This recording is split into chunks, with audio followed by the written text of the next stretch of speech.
Resident Evil 0. Hello folks, Dave here again, and we are back with some more Resident Evil 0. This is the third stream in the series of this one, and I made it a heck of a lot further than first of all, than I ever have before, period. But a lot further than I was actually ever really expecting to. Um, so we went through so if I was playing this on the GameCube, we would have completed the first disc, and we're actually now in the sort of like the research facility, and we're almost actually past I think it's like the basement of the mansion or whatever. But we're actually almost done that, and we're about to move on to essentially the final area of the game. So I don't know if this is going to be like a finale or not.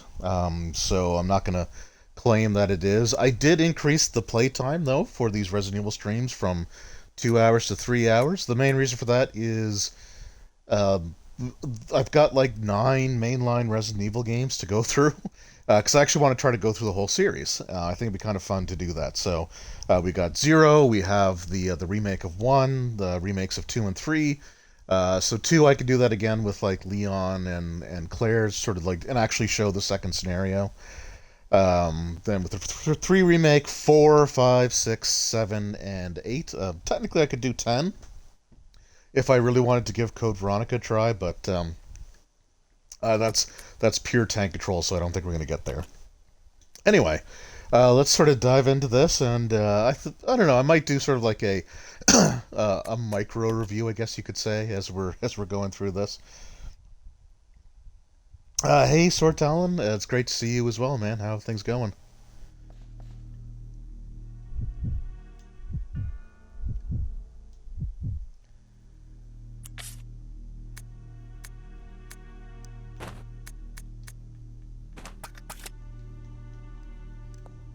All right. So we got to free up actually a couple of inventory slots here. So, whoops, wrong button. So yeah, so I've been thinking about like the RE0 and sort of what my thoughts are on it, because it was a game that I always wanted to get into back when I had the you're awesome, you're doing great. Things are all right here. I got to admit, I'm sort of in a little bit of a, I don't know. It was just a long weekend, so I don't know if I'm just sort of in a bit of a funk from that, or exactly what's going on. But I'm gonna be fine. I'm gonna be fine. Doing stuff like this helps because it's really easy. um, it's really easy to do with that. I'm gonna put a lot of thought into it. So I think Twitch is like really helping with some of this, like just be able to do stuff and still like feel connected to people. I guess I don't know. Anyway, yeah. So Resident Evil Zero was a game that I always wanted to like. I've always really wanted to sort of get into. And on the GameCube, I just couldn't do it. I just could not. I just couldn't do it. I just couldn't get into it. The controls were not to my liking. Also, we're gonna go Wolf Force um, for this one, and we're gonna change Rebecca's costume here in a moment too. Uh, but I need to be able to send this up as well. So, and again, buttons. So like I just never got very far. I would usually get to the point where I could get to like where Rebecca was hanging from that ledge, and then that was usually it. Like I would always sort of get stuck there. I think I actually need this too. Actually, hold on. What's Rebecca got on her? She's got a lot of stuff. I'm almost done with that hook shot for her, which is good. Okay, so for Billy,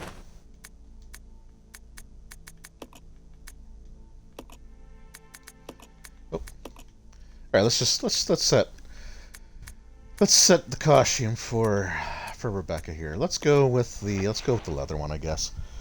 We'll try to switch and do most of them here as we can. Um, but yeah, so there were things about Resident Evil Zero that I really like, and there are things about Resident Evil Zero that I'm really not huge on.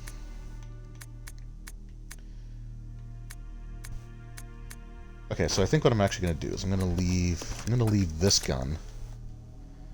I'm going to pick up the shotgun. Is that the shotgun? Nope, of course it's not.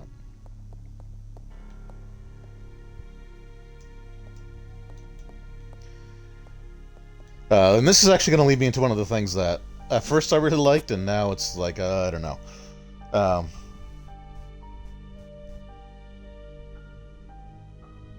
Oh, you never got past the bat?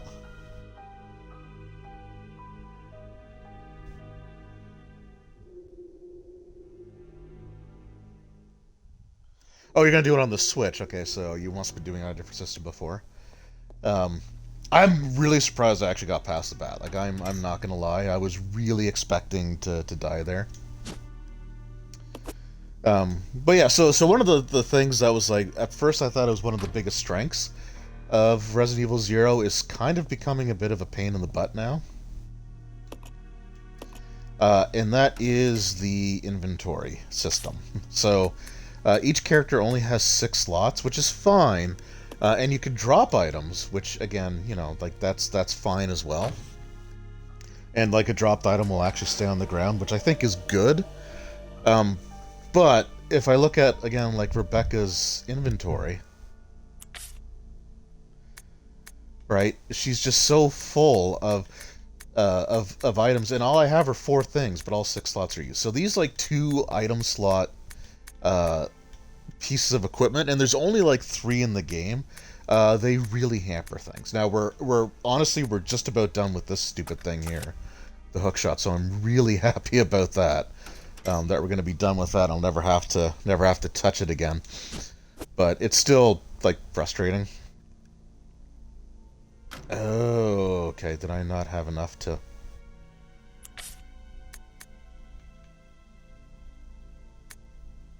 Why can't I take that?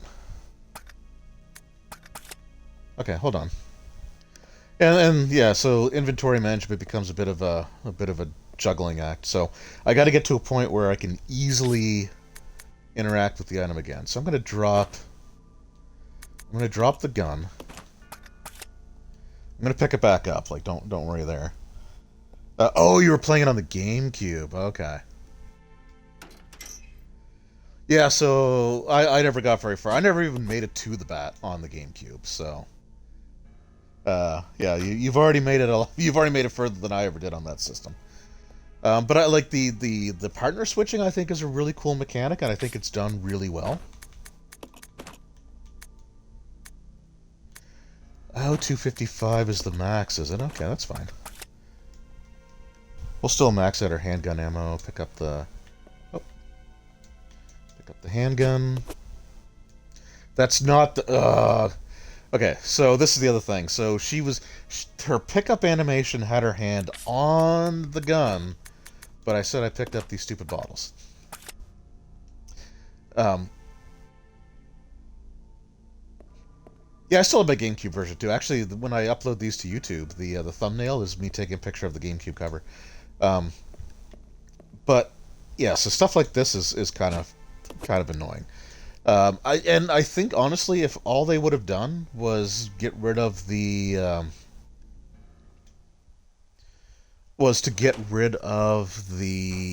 items that take up 2 slots and just have them take up 1. Because, like, the shotgun in Resident Evil 1, like, that was still just one... Whoops, wrong door. That was still just 1 inventory slot. Like, I can't remember if the older Resident Evil games had... if they had items that used up 2 inventory slots. And you know what? And if you had these things that take up 2 inventory slots, but each character had 8 instead of 6, then again, that would have been fine. But as it is, like, just trying to juggle the inventory is annoying, and is mostly annoying because of the hook shot, which is an item that you would honestly be forgiven if you thought you never had to use it again after the train. But like I said, the partner switching mechanic I think is really well done. Like I think that's really cool the way that they did that. There's a lot of really good stuff in this game. Like I like a fair amount of what we have here. Okay, let's pick this back up. Oops. I just think like I just think they could have done the inventory system just a little bit better, in my opinion. But here we go. So we have this dial now.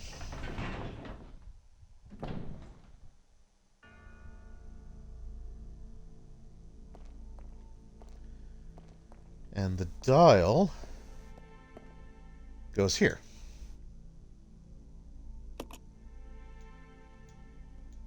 Right.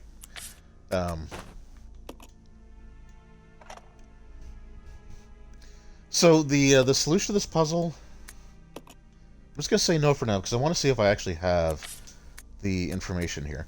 So we're gonna go into files. We're going to go into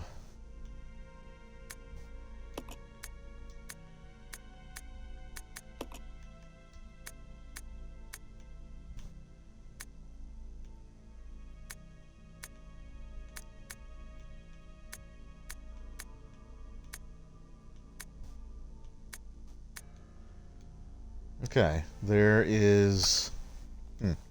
So there's a note that you pick up. Could be in Files 3.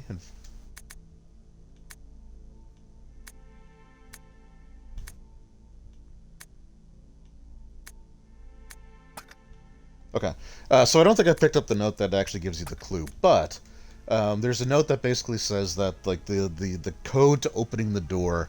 Marcus said it was something, you know, important about his creation. So,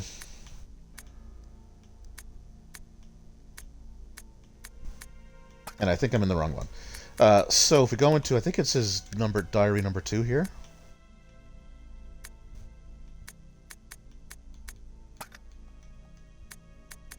Huh. Maybe I just didn't pick up that journal entry either.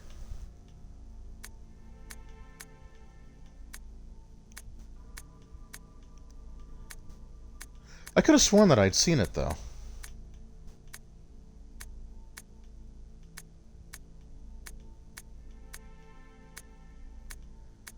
Because I thought I read that in the last.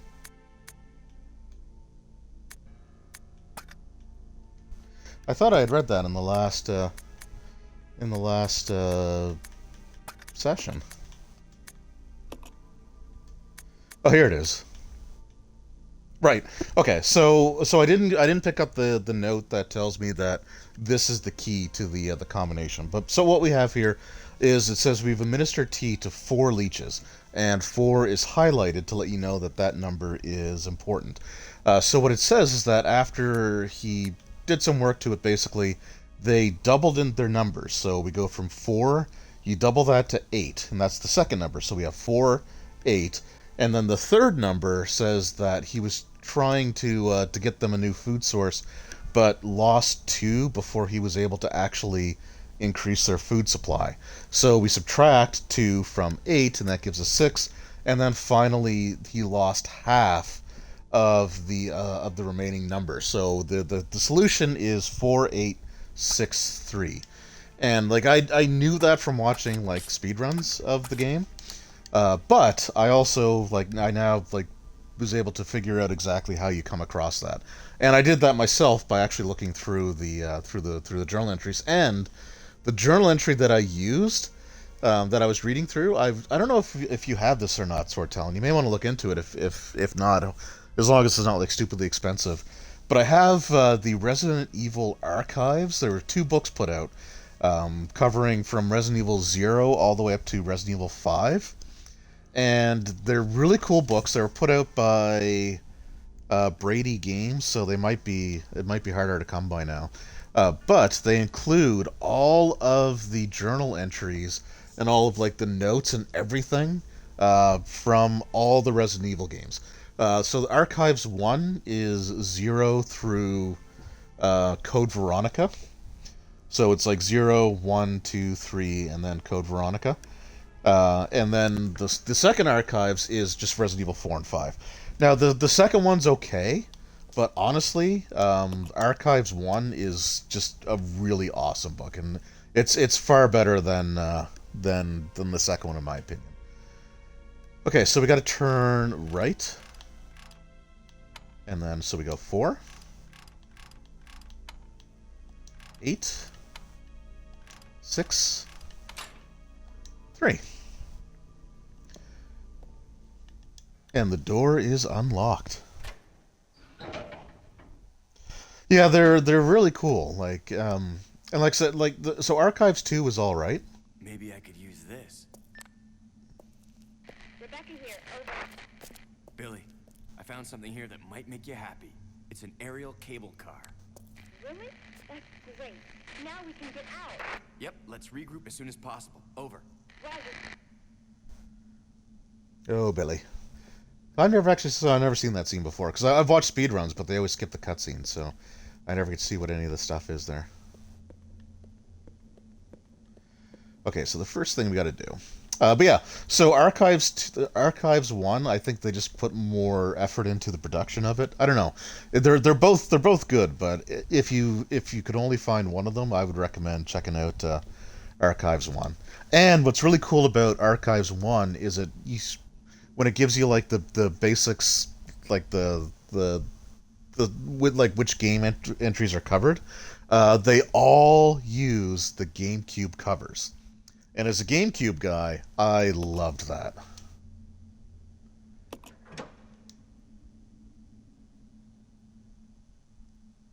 Oh, I thought I needed to use a fuse. I guess not.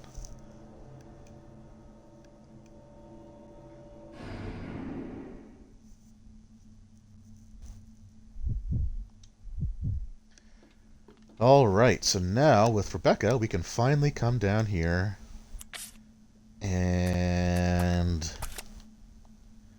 Right. So we're going to switch a couple things around. I'm going to give Billy the grenade launcher, I think, and just take the shotgun with me. Oops.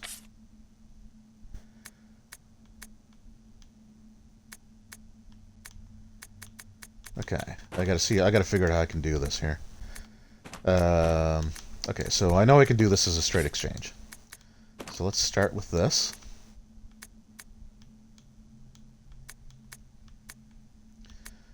And Rebecca's gonna need 2 items here, so... Okay, you know what, actually let's just... Okay, we're gonna change things up just a little bit here. I think what I'm going to do is I'm going to leave the shotgun. Because I know what's about to happen. I don't want to spoil too much, but, well, the episode, the stream title's kind of a spoiler, too.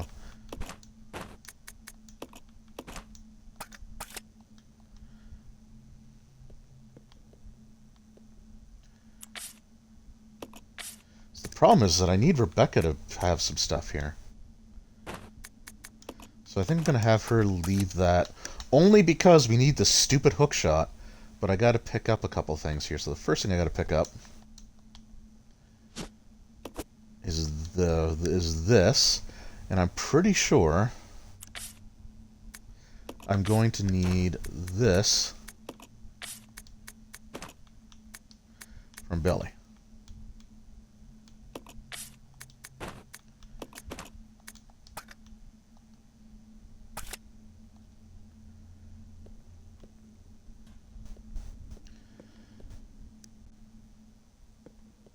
And then basically, we have to come here, and you can see there's a little bit of light there. So we got to come in here and use the hook shot. Now you would think that this will be the last time that we need to use it, because this is the room where we use the hook shot for the last time.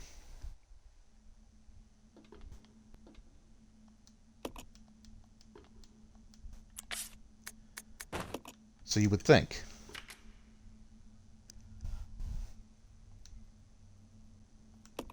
Oops. Also, I really wish interacting with something when you have the piece that you need to put in there, I really wish that would bring up your inventory like it does in later games.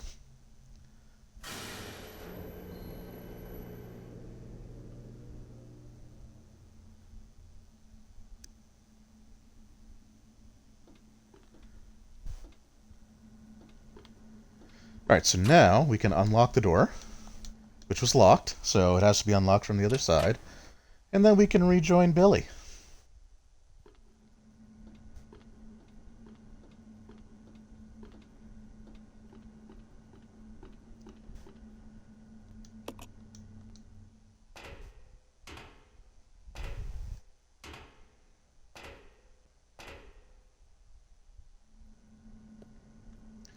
And then we're going to pick this up right away.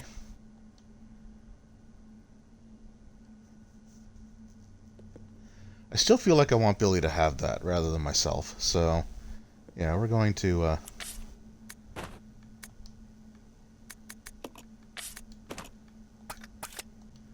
So we're going to give that to Billy. And I'm hoping I'm not going to trigger anything by just picking these up.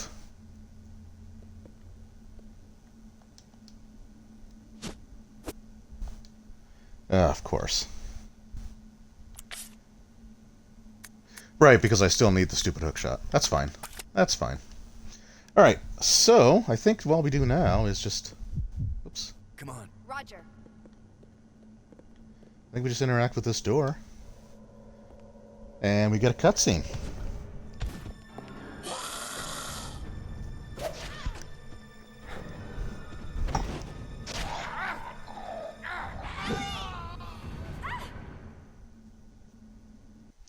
And Billy's gone.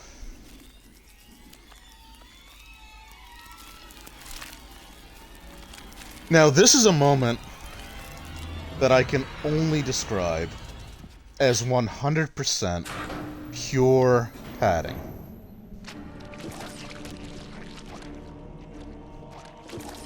Because, whoops, this stupid thing. I guess I could have done a hook shot, but okay, that's getting annoying.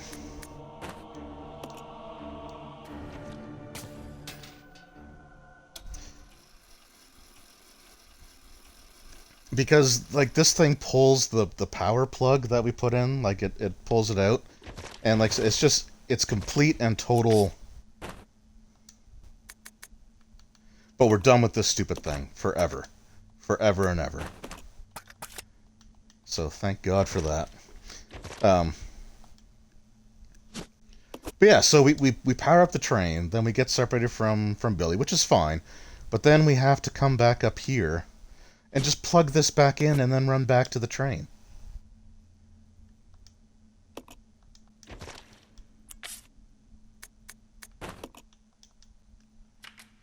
Like I said, it's just pure padding. I don't know why. Like, why bother?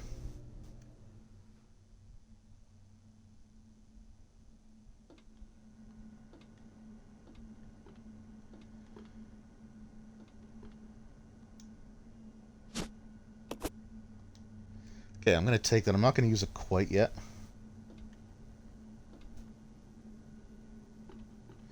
I could make a Molotov cocktail deal with that thing, but I think all I really need to do is just get to the door.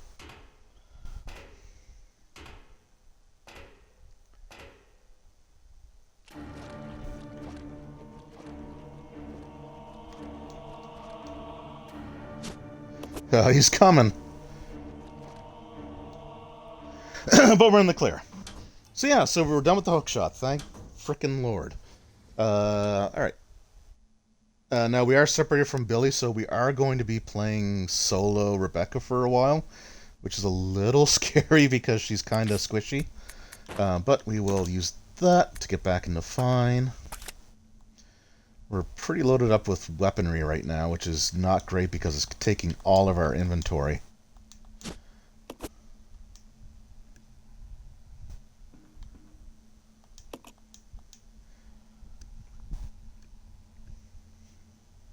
But we'll see what we can do.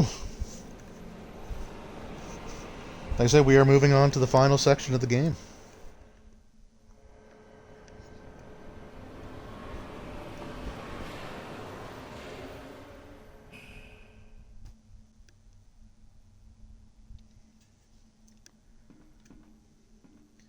I really wish there was like an option to increase your inventory. Okay, no, that was considered the laboratory. All right.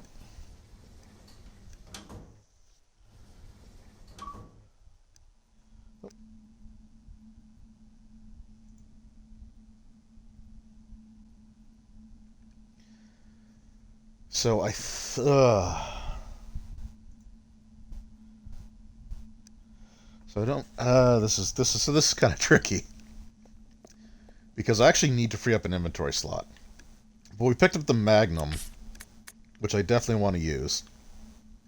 29 shotgun shells. Holy crap! Because I think we need to pick up a key. So we're at full health. I'm not going to worry about that for now.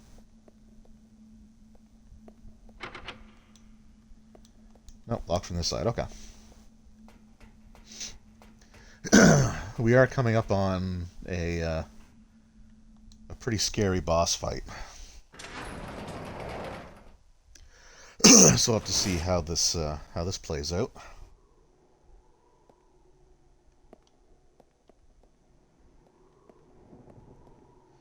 I don't think I'm quite at the boss fight yet, though. So just so I don't waste the Magnum ammo, because that would be bad.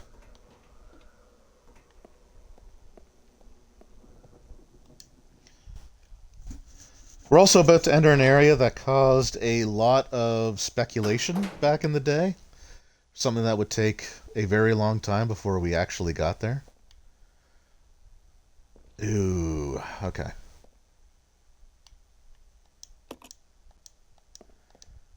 No, I want the map, please. Thank you.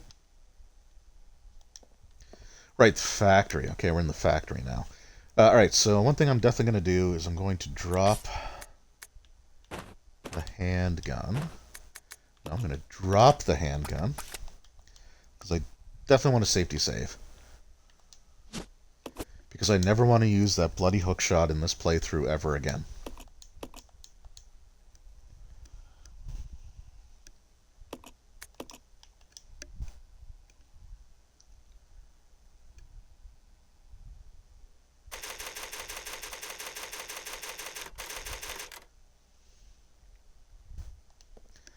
I also have to say, I love the fact that, like, all Resident Evil save rooms or save mechanisms, with the exception of, like RE5 and RE6, because they use, I think they use exclusively, like, checkpoints and stuff like that. But I love the fact that the Resident Evil way of saving your progress is always, like, super outdated technology that most people playing these days will just not know what it is. Right, like, you know, how many kids know about typewriters, right? Or even audio cassette players, right? It's just kind of neat that they do that. Like Resident Evil 7, you know, the first person one, Biohazard, it takes place in like 19. It takes place in like 2015 or 20. It takes place in you know the 2000s, and they're still using like VCRs and VHS. No, let's quit the shotgun so we can burn through some of that ammo if we need to. I can drop some of the ammo if I really need to. Okay, what do I do here?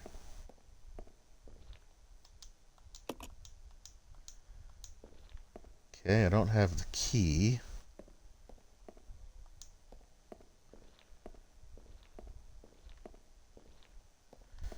There wasn't really anywhere else I could go, was there?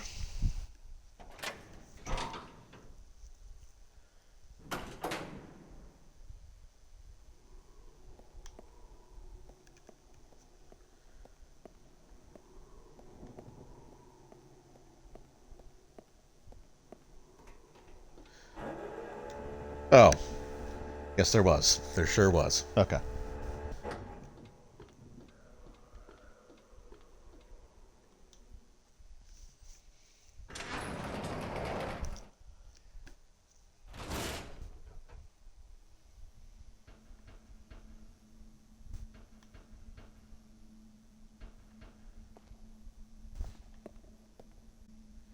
Okay, so there's the key. Whoop. Okay. You guys are here a lot sooner than I thought. Oh, thank God. Okay, stop doing that, though.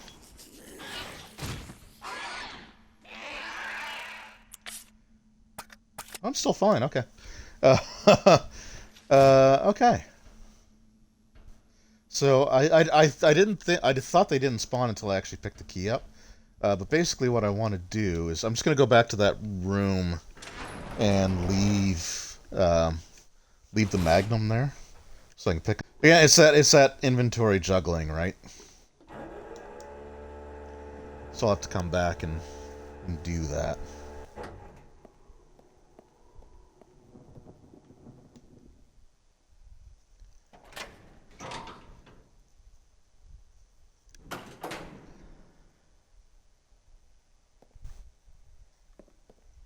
Actually, I think what I'm going to do, truthfully, is I think I'm actually going to leave the handgun and the ammo because what I'm about to do, like I want my more powerful weapons anyway.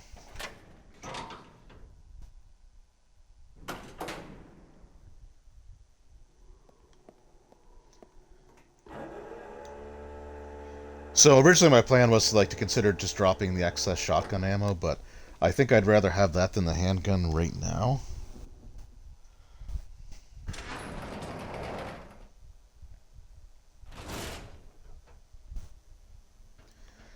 So with those hunters, that second one, the one that jumped up and did the jump slash, I was really worried about that one because I thought that was an instant kill.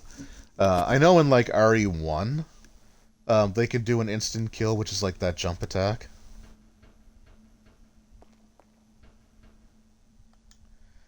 Where they'll do a leaping lunge attack, and if it hits, it will just decapitate your character. So I thought that had just happened. I really thought I was dead.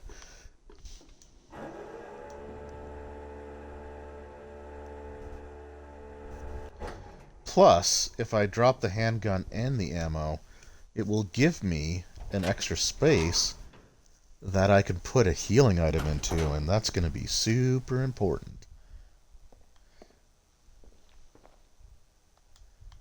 Okay, now that's a key. Is that no? Okay.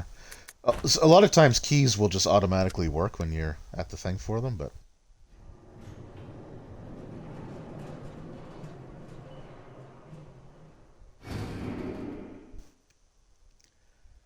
So that spot there, that caused a lot of hearsay, a lot of speculation. It's something that I'm not personally super familiar with, because it's from a version of a game that I've never played. But let's make our way out here. I can always come back for the handgun later.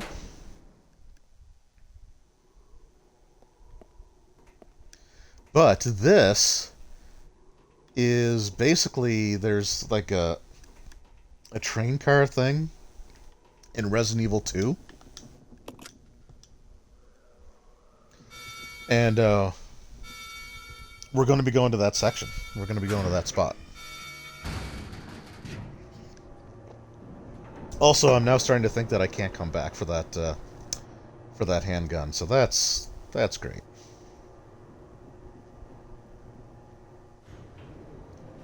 I'll see if it'll let me go back up. I might go back up and grab the gun.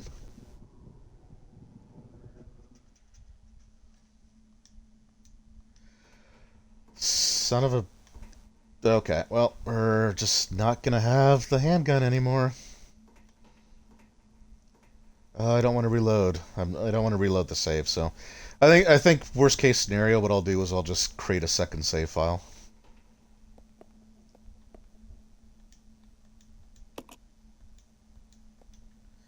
So yeah, so this is location from Resident Evil 2. But there's so you got these doors you can go to, and I think that leads to the laboratory from RE2.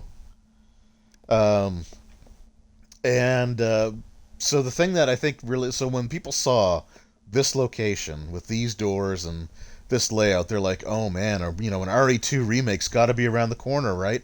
Because they remade Resident Evil 1. For the GameCube, they made Resident Evil 0, which references a location from Resident Evil 2. So it's like, oh man, it's got to be RE2, right? Like, that's got to be coming. But no, it would take, what, decades? Over a decade to get the RE2 remake?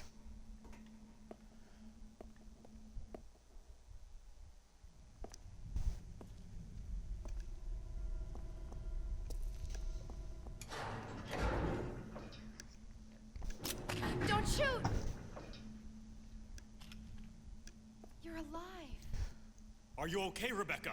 Where is everybody? They should have arrived here before me. Haven't you seen them? That's unfortunate. Acting. If we go straight from here, we should arrive at an old mansion which Umbrella uses for research. Come on, let's go. Wait! I've got to find Billy. Billy Cohen? You mean you found that criminal? Yes, but we got separated and... No point worrying about him. He won't make it. Come on, let's go. Sir, please. I need to find him.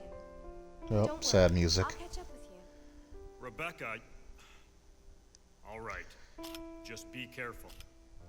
Okay, so you're her superior. You I could never literally saw order him her to not, again. Yeah. Oh my. Okay, so now we'll pick up this key.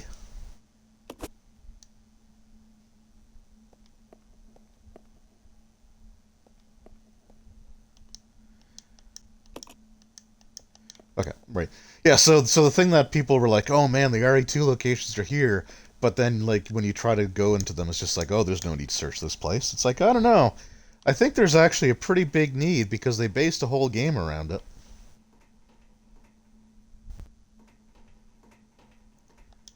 Is that a note?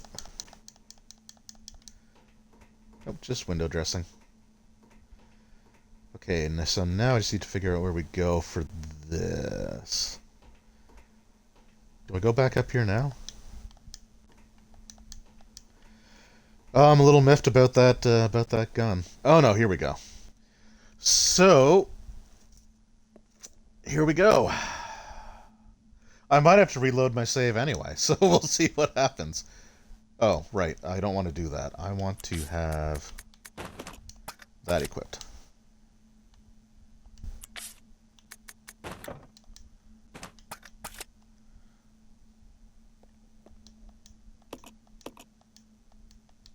There we go.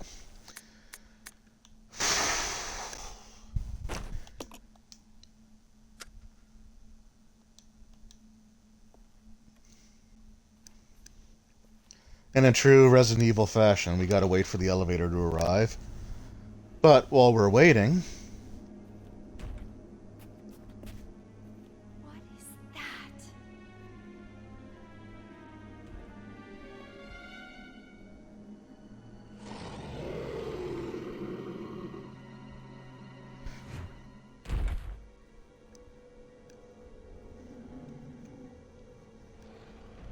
I'm gonna be quiet here while I do this.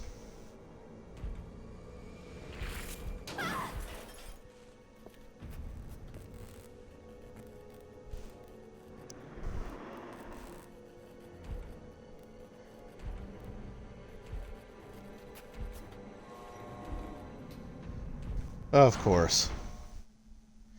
So I'm trapped in this super confined space. What? Oh, this could go really badly.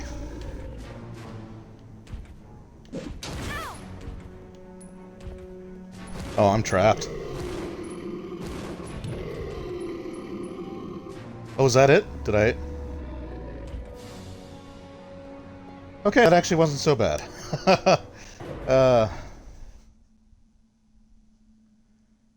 Proto-Tyrant down. Okay. So... I was expecting that to be a lot more intense than it was. I'm glad it worked out, though.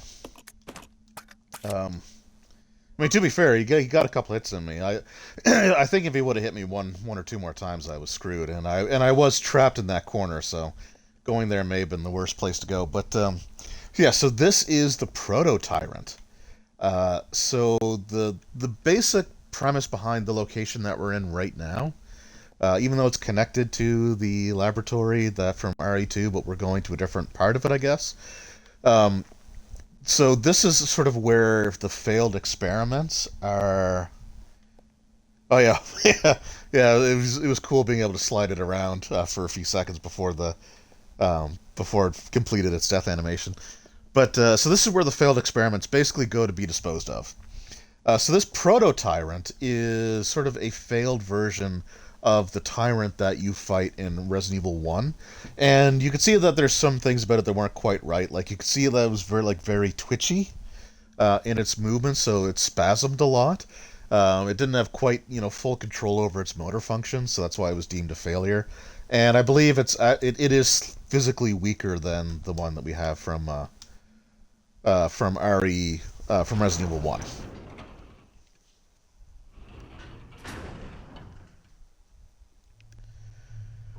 Whew, okay.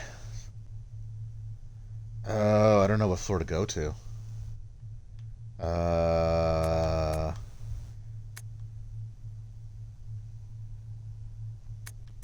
Let's try 4. Playtime is over. You and your friends no longer amuse me. Good riddance. Now nothing will stop me from getting my revenge. Technically our goals align here.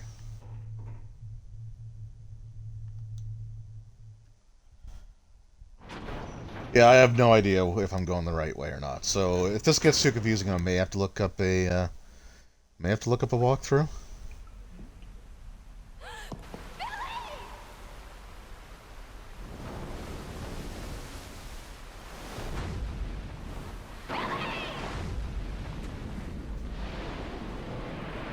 Okay, I think we went the right way.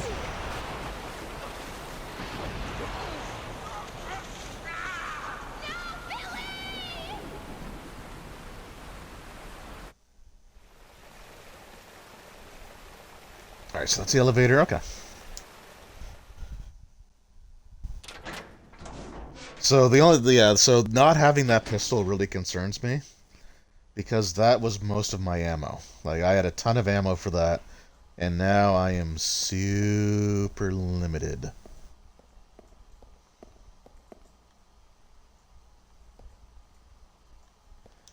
Alright, let's, hold on here. I'd like to pick up the ink ribbon, please. So the hitboxes for picking stuff up is kind of frustrating. I'm not gonna lie. Okay, it's typewriter, right? Okay, so I am going to use a different file, because if things get too rough, I may have to just reset.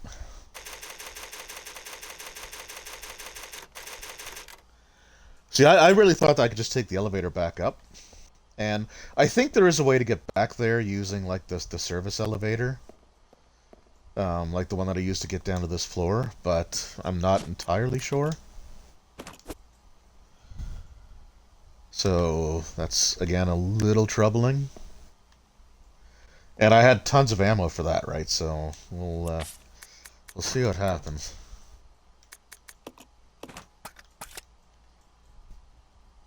Oh, the hitboxes to pick things up is super frustrating in order to interact with things.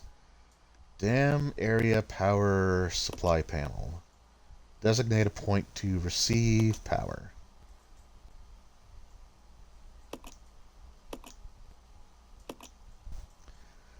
Okay, up to 2 points away.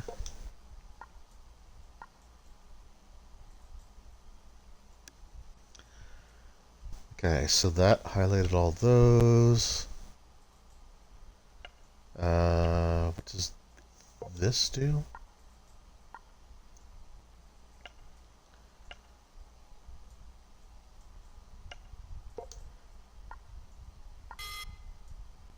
Damn, okay, nope.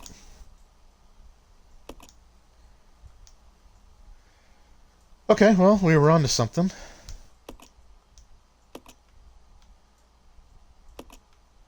Yes, thank you, I know the rules. So 2 points away, so maybe I need to be down further.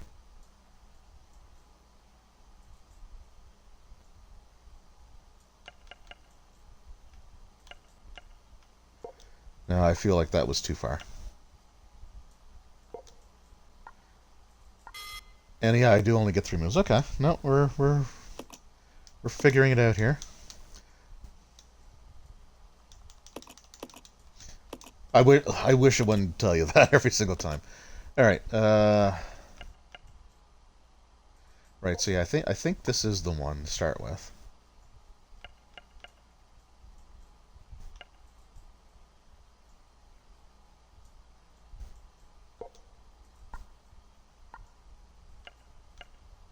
And then this one. Perfect. Okay, we got it.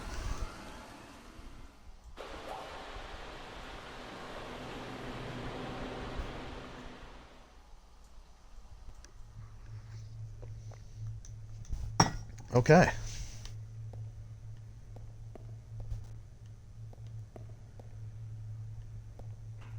So power has been restored.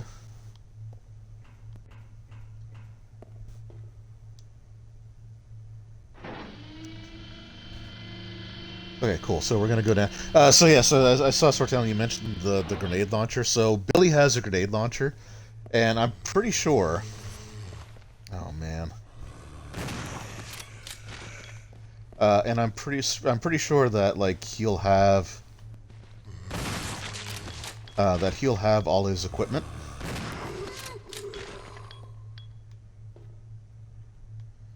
When we find him.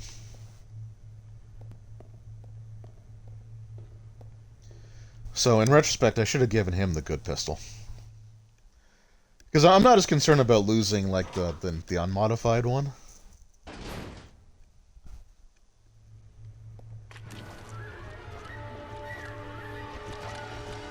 Okay, we're just gonna... If I can ignore him, I'm going to.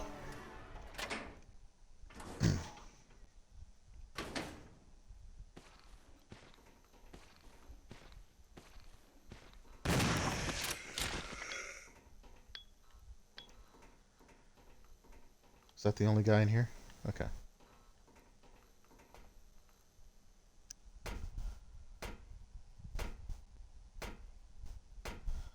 Oh, you're on Broker Hip. Oh man, that is rough.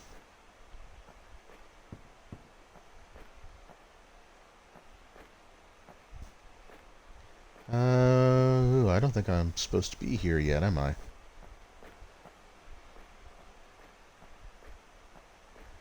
Well, I hope she makes a full recovery. There's nothing worse. Okay.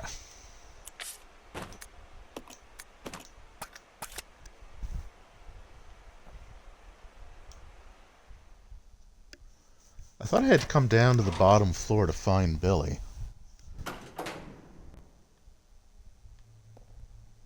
Oh, this is a different room. Okay, cool.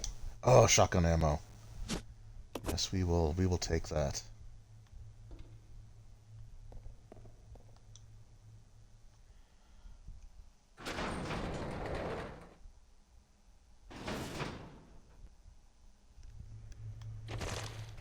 Gross.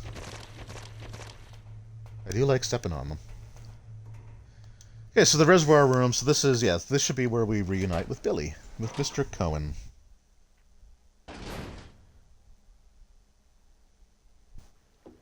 Billy! Exactly how he washed up on here? Not sure.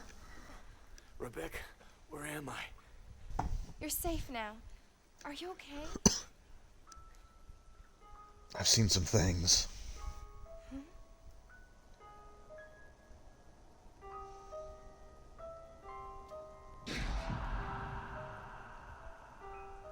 What could have done this? They Umbrella. must have been used as test subjects in Marcus's research. Yep, this really get dumped. He must have kept messing around with the mother virus.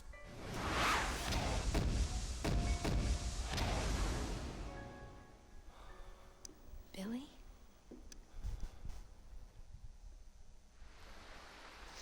Alright, so Billy is back. Yeah, he's got all that stuff, including handgun with no ammo. Okay, we're gonna take control of Billy. We should also, though, oh man, I'm a little peeved at my decision making, but we'll figure it out.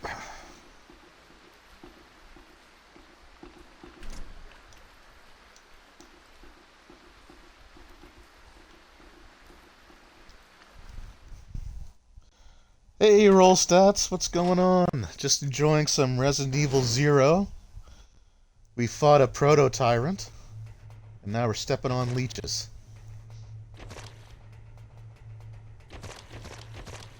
To assert our dominance.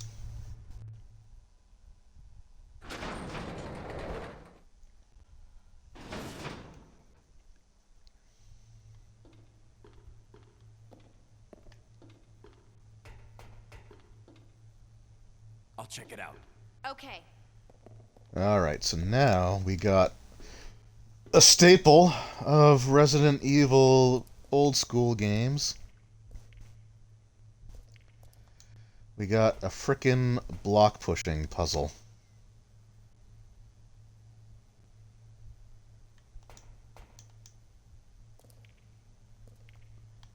Oh, nope, didn't mean to go up on there.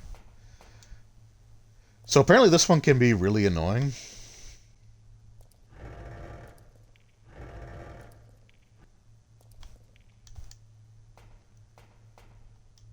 If you do it wrong. I've been watching a lot of speedruns, so I've seen how they handle it.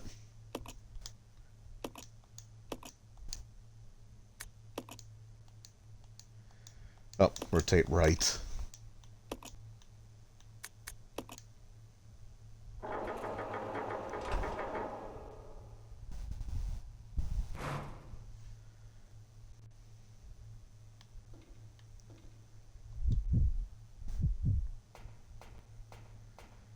Okay, and then I think I want to come down here and then just push this one all the way over.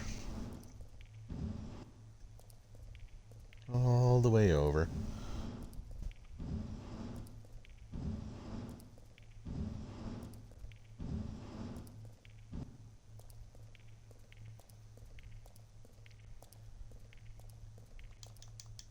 Nope, don't push it. All right, there we go.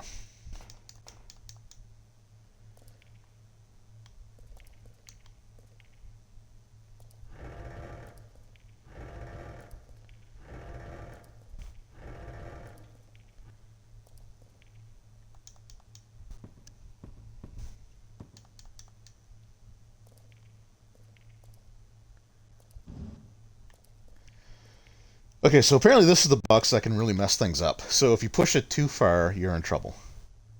So you just want to get it like a half push, or just like a partial. Actually, can I push it down at all? No, okay. So you don't want to push it like all the way. Just like that, perfect.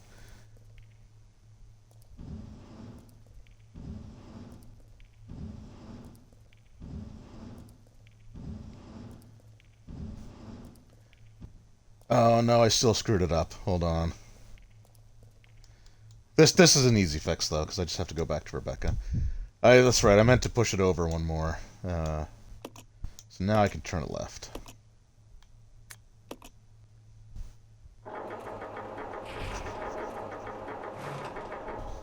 Yeah, you're right. It wouldn't be a Resident Evil game without random, frustrating box pushing.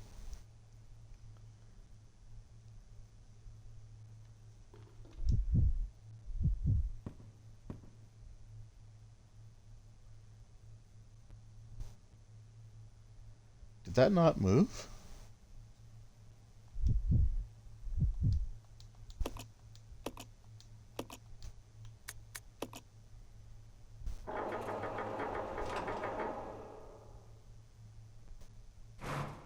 There we go.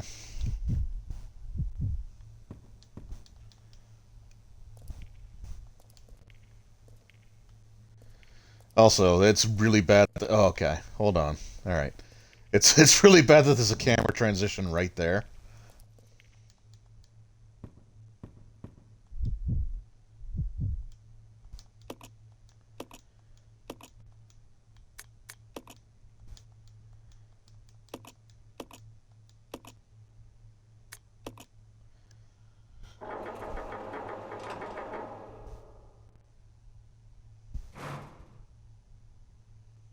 Alright.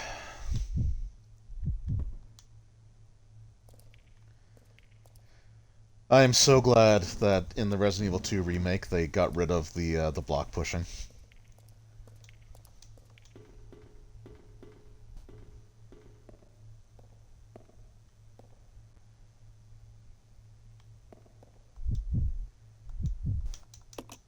But now we can fill the tank, and we can use those boxes as a bridge.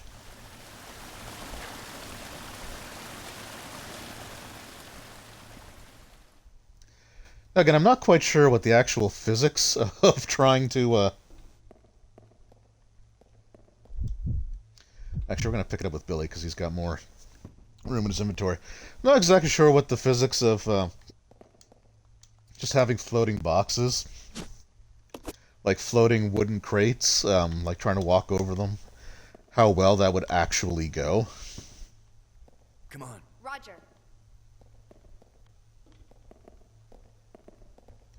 Also, is this a door? This looks like a door.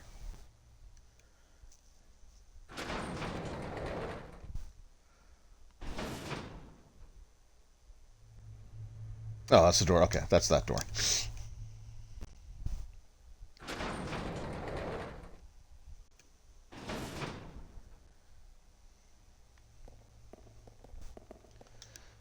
So at this point, I shouldn't have any issue completing Resident Evil 0. So once I'm done with this, the plan is to move on to basically just go through and do the whole series in order. With the thing with Resident Evil 1, though, is I'm not entirely sure... not entirely sure how well I'm going to do with that one. Can we go...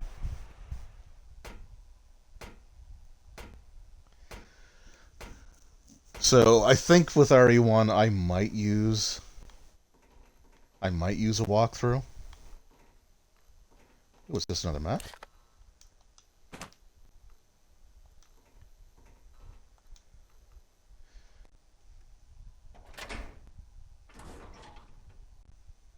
Alright, so now we gotta quickly.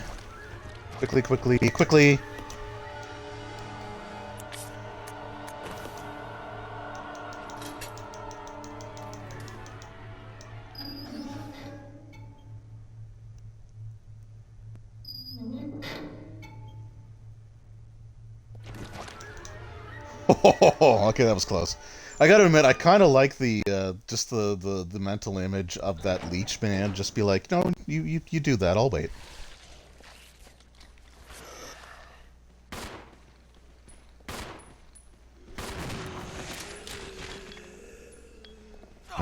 Oh, come on.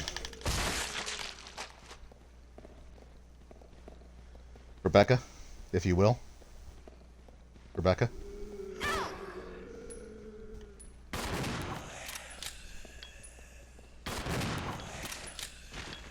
Here I come to save the day. Oh, okay. Attack an enemy. Whoa, okay. Am I out of ammo? I am dangerously close. Made some really poor life decisions. Oh, there's some ammo. Thank God. Of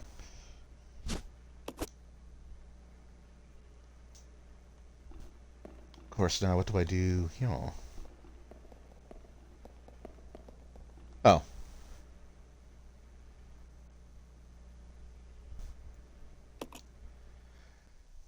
There's another point where I need to separate the two characters, but I don't know if this is that spot or not. It's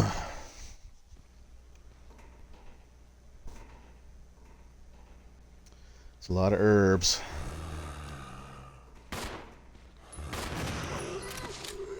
It's kind of boss fountain-y.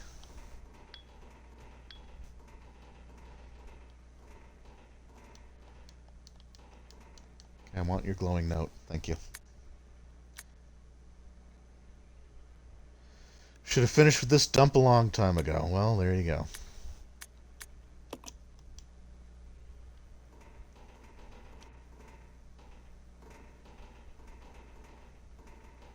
Huh. Okay, there's got to be more to it. Is that a door? Nope.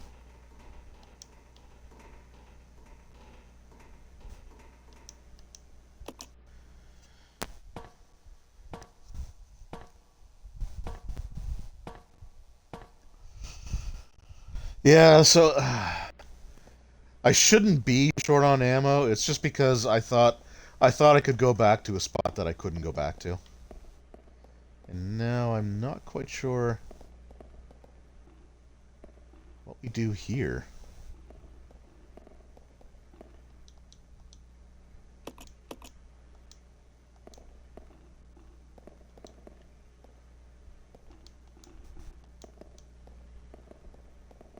I don't really want to go back out to where that leech guy is.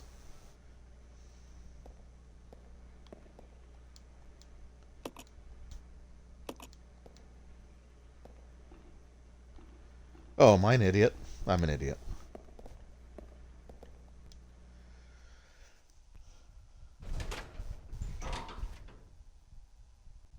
When you find Billy, just punch him in the face. Whoa, whoa, whoa.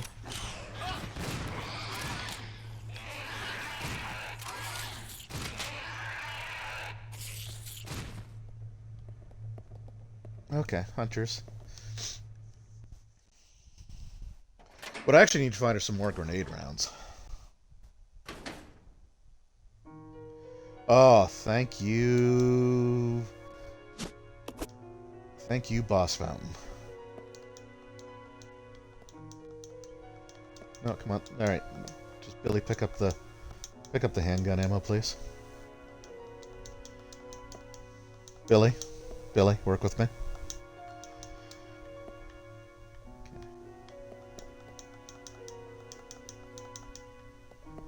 Do I have to, like... No, handgun ammo. Like, you're right there. Thank you.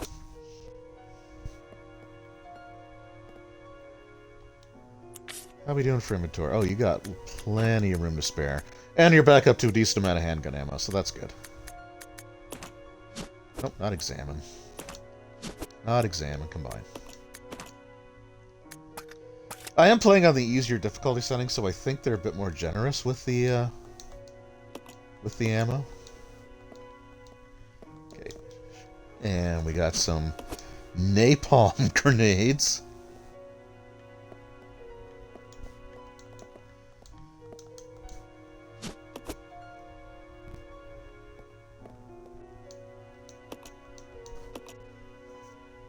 I'm still going to use the second save I made, though, just in case things get a little too hairy.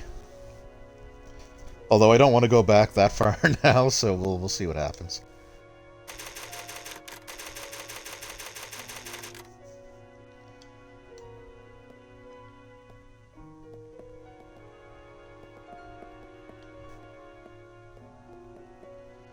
Yeah, first aid spray. Uh-oh. Oh, I don't need the ink ribbons. Excuse me, Rebecca. So, if you're not entirely, familiar with the terminology that I just used. Oh wait, we can combine these two, can't we? Yeah, there we go.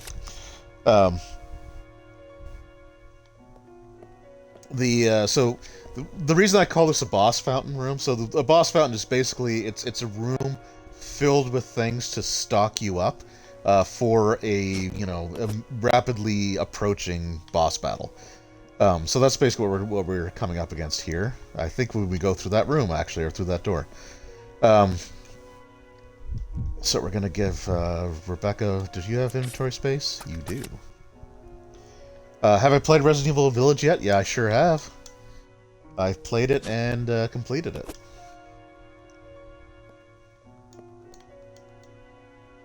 And it's awesome.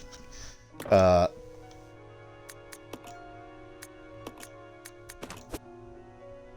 it's awesome. Like Resident Evil Village. So, like RE7, I like RE7. Okay, there's a note there. Can I please? Note. Just want the note. Note. Note. Oh my god, I know their place is stained in blood. There we go. Oh, the battery fluid, right.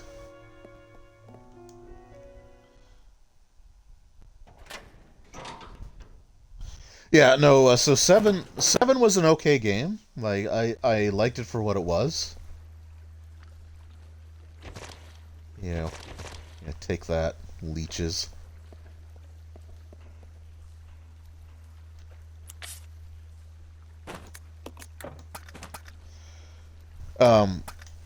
Like so, but like,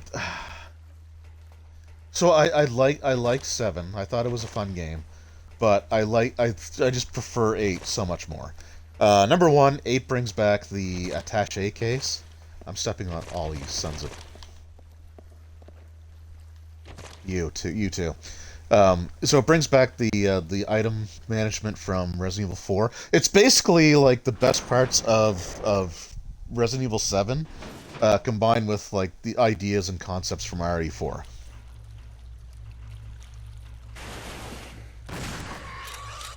Okay, those guys are bastards.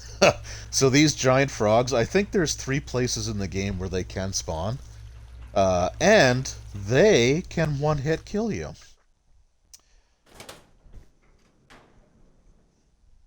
Luckily, they're not tough.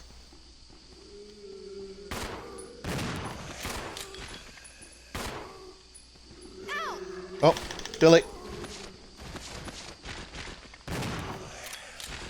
Oh, nice, a twofer. Nope, not quite.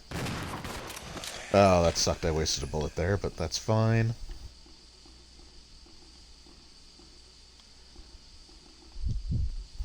But yeah, no, so it's got a little bit more action to it, but I think they do it really well. It brings back, like, weapon upgrades and the shopkeeper, and like the story is like kind of off the wall a bit, but it's still really good. And look, I mean, so Resident Evil games are silly by their very nature. Like, and I don't think there's anyone that would argue that fact. That they're just like, they're silly, ridiculous games. But I love them. Oh, here's where we get separated? Why didn't Billy come down with me? Oh no, no.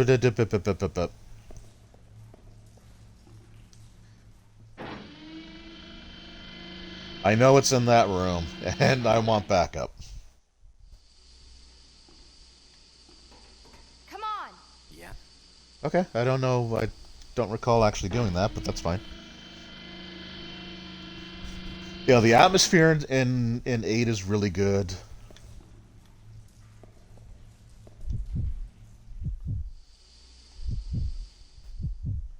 Oh, I don't like that.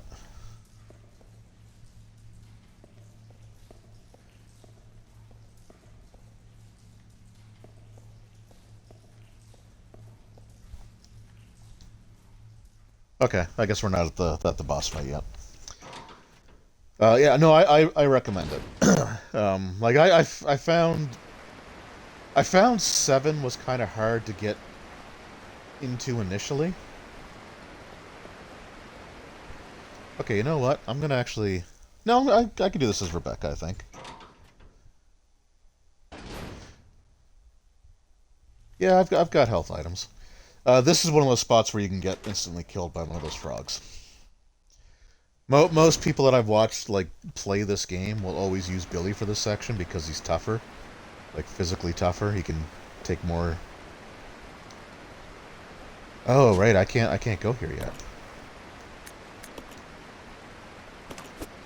Okay, I'm missing something.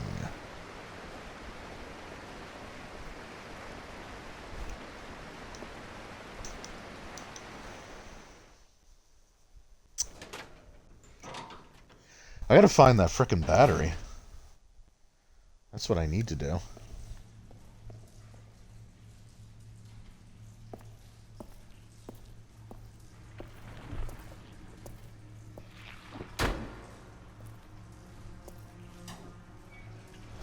Well, Proto-Tyrant number 2. I don't know why Billy's not with me. He just auto-separates when... So this could be bad.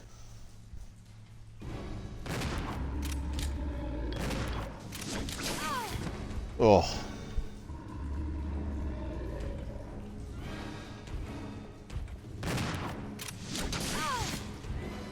This could be bad.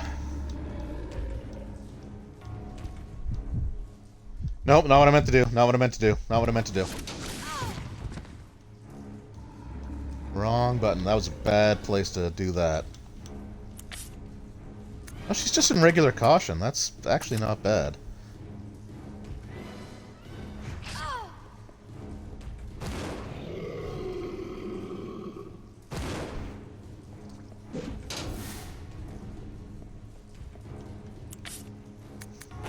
Okay, now we're gonna heal.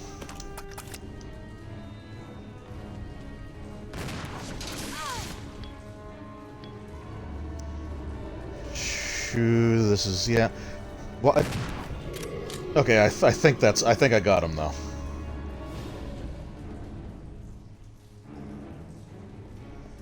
Again, I don't know why I couldn't bring Billy with me in that fight. Like, I've always seen them together. Proto-Tyrant down, I defeated the Proto-Tyrant. But the achievement thing, thank you.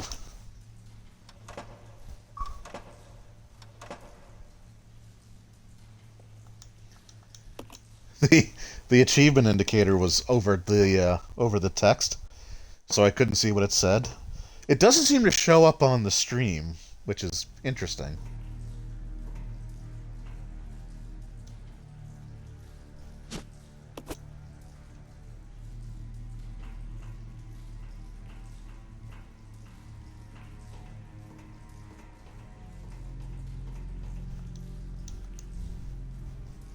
Should have just punched him in the face. Yeah, it's weird. Like, I don't know why it's separated. I think I did that maybe out of sequence a little bit. Because there is a spot where you can give, like, Rebecca a boost into somewhere, and then you sort of... And then, like, you can reunite, so I think I messed that up a little bit. Okay. Again, I have no idea why he won't go down that, but that's fine. That's no big deal.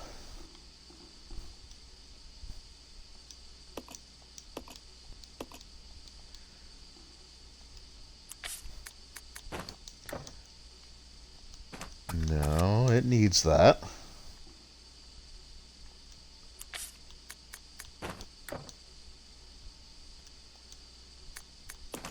Why is that not? Why is that not working?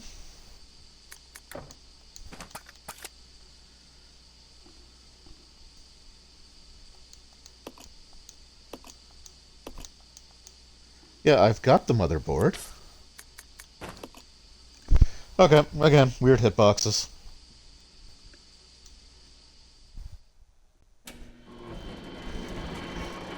Weird hitboxes.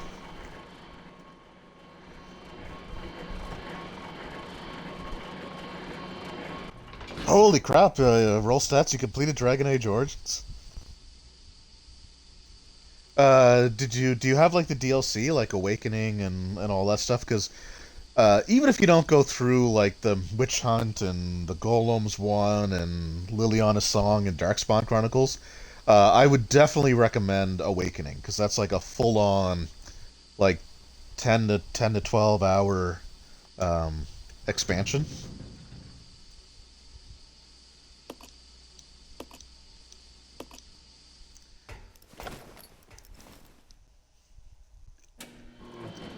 So I have to ask then, what was your final decisions?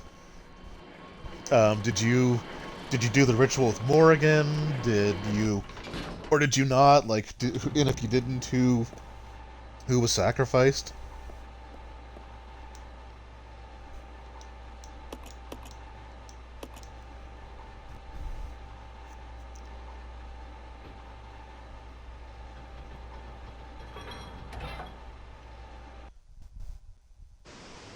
And, like, Origins is legitimately.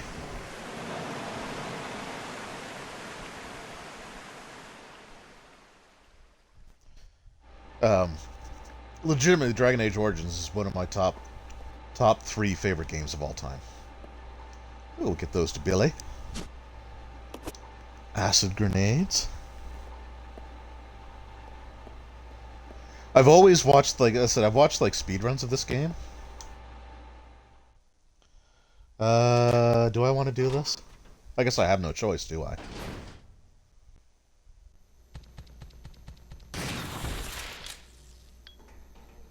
Don't even think of it. Uh-oh.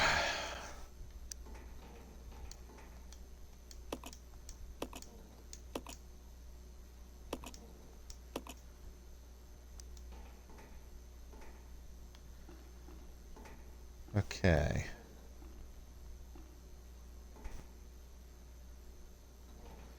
I need to find the stupid battery.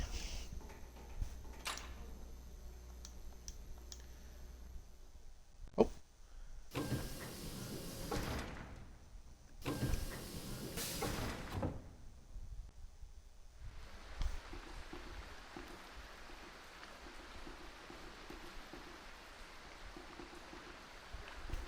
Oh my god, I'm all the way back down here.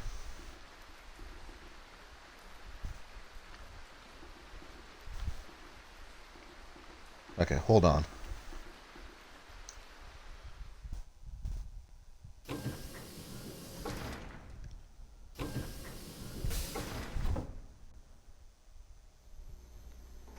Just hold on for just a moment. What is this? Oh my god. Alright, hold on. Okay, I'm just gonna set you down because you don't have any ammo in you anyway. No, not the screen.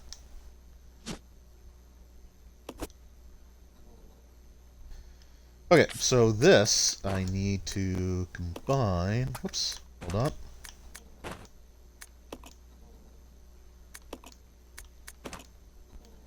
So that should give me the battery acid now.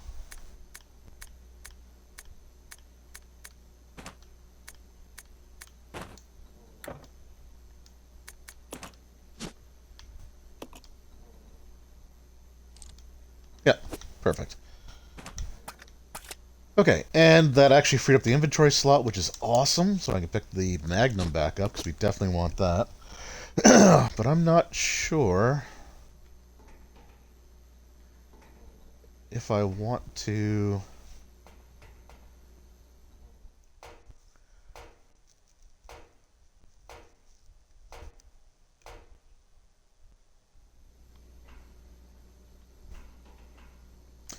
Okay, there's the battery.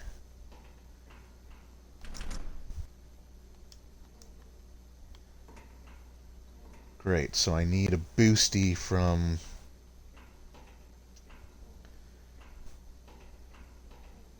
Okay, so I need a boost from Billy. That's where you get boosted up.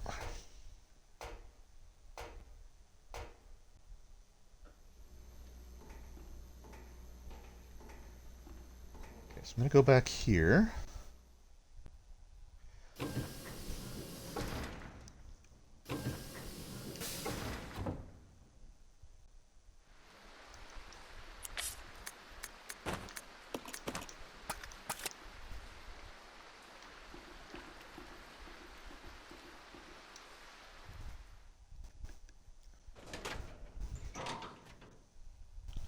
It might also be worth getting the DLC for Dragon Age 2 as well.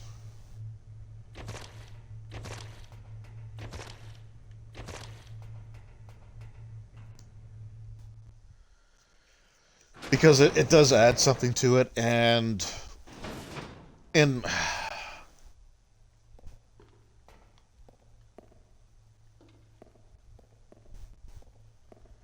I need to figure out where the hell Billy is.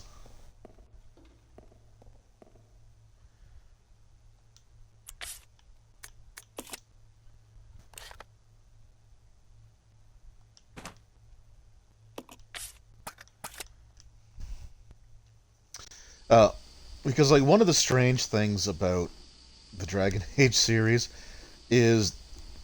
Can I go down here? I don't think I want to, though, because I came back up with Rebecca. So he can go on the platform. Why the hell wasn't he... Anyway. So one of the major important story elements that is like a big part of Inquisition is actually introduced in one of the DLC packages for Dragon Age 2.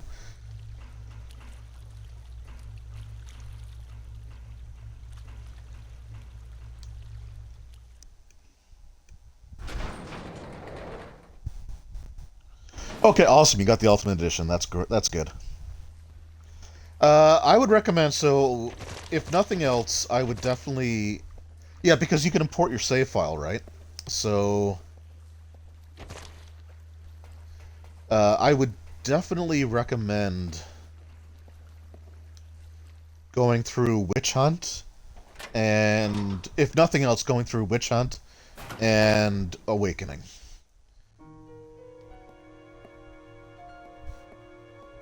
Because the decisions you make in those can impact Dragon Age 2.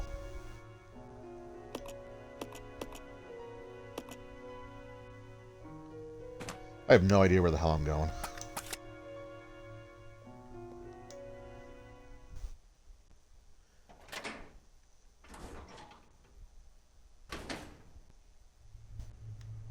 Oh, hey, buddy.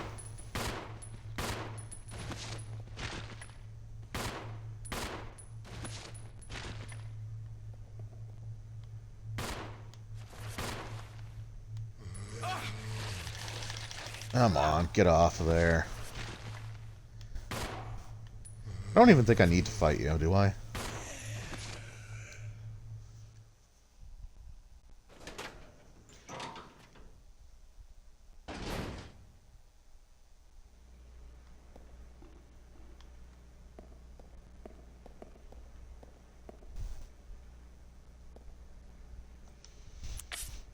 I think I'm doing this all wrong.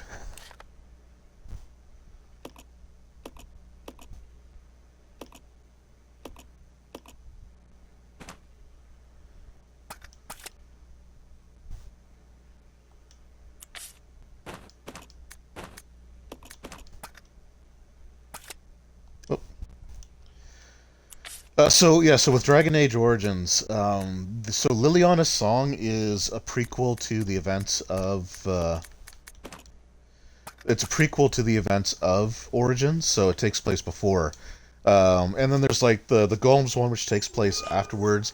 I don't think that has a huge impact on Dragon Age 2, but you can get, you can get, uh, if you beat those scenarios, you can unlock special equipment that you can start. Okay, hold on. That you can start Dragon Age Origins with, like for a second playthrough. So naked zombies. So like Witch Hunt and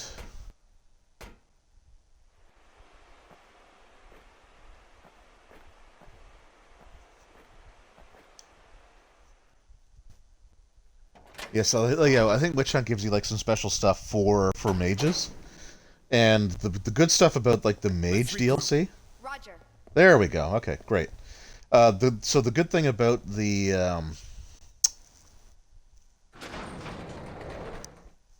good thing about the mage stuff is that like a mage can equip it from level 1. So like you unlock some like weapons and some armor that you can do as well. But those are like they all have like pretty high stat requirements. So like there's a really cool sword you get from doing the Darkspawn Chronicles. Um, but it but it has like you need like a 35 strength. But if you get the like the sash of Forbidden Secrets, which is like a mage belt, and there's a robes you can get as well. I forget what they're called off the top of my head. But if you get those combined, like your mage character, their stats go through the roof.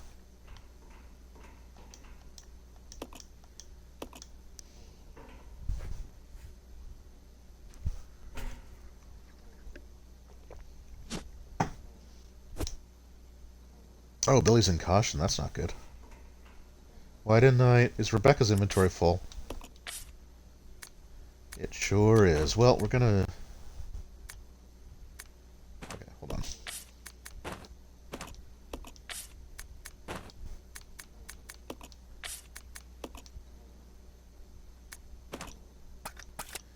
Okay, let's try this again, shall we?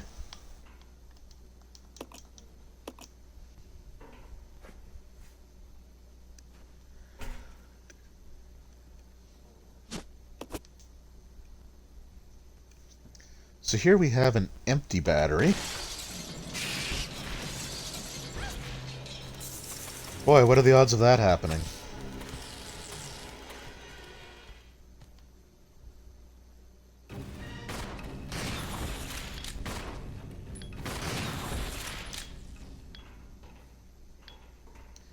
Well, that was fun.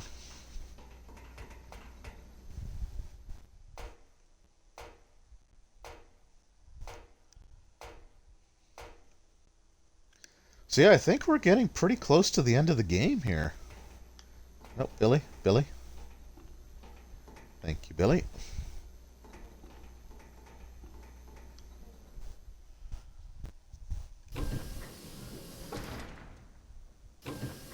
Please tell me that was the right door.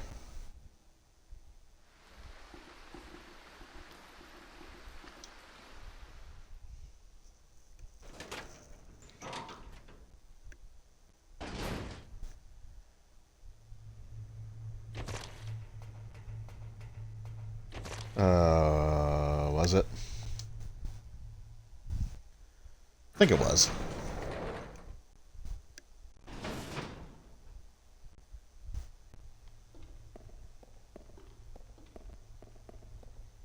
Okay, now I am a little more concerned. I gotta get back to the place with that forklift.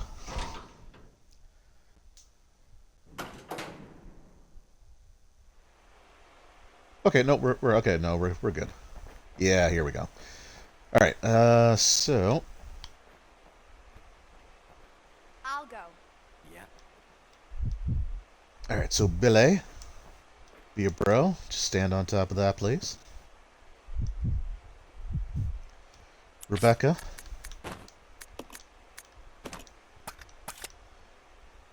Battery. Oh.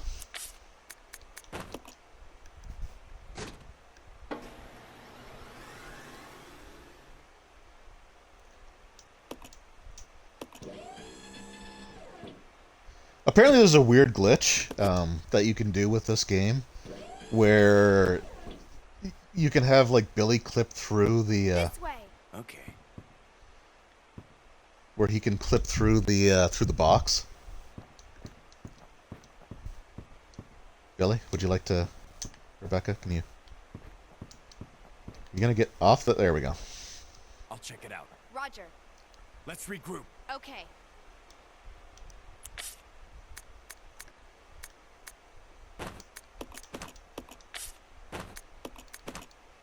Okay, I think we're actually not doing too bad right now. And Billy's got no inventory space left, does he? No, he doesn't, because that's a stupid card. Alright, so now we gotta get back down to the Reservoir Room place that we drained out.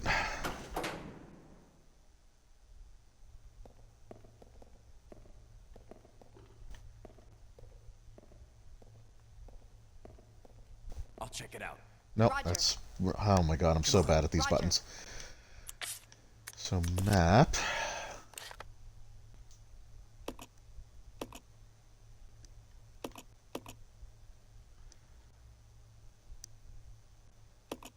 Okay.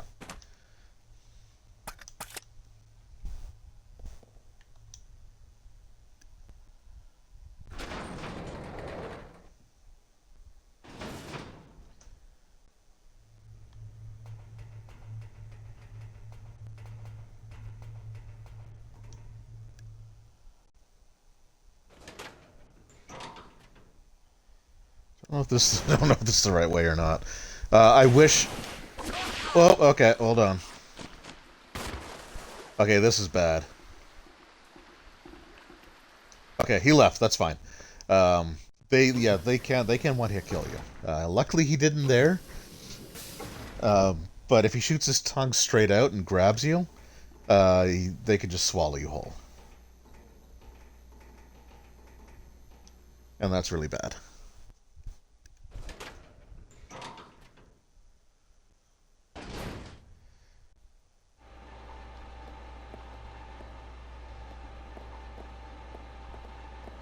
It's also supposed to be like completely random chance for them to show up.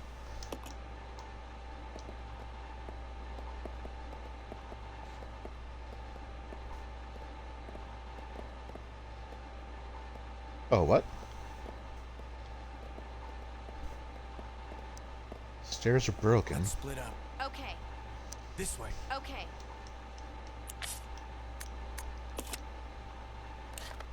Oh yeah, Rebecca's still in caution, isn't she?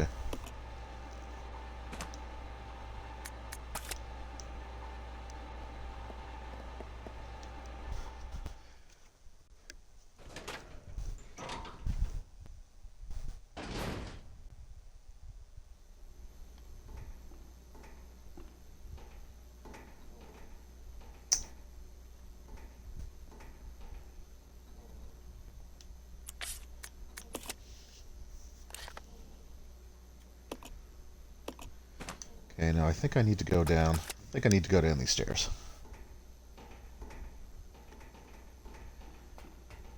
Oh, Rebecca got hit by that tongue once and got put in a caution from it.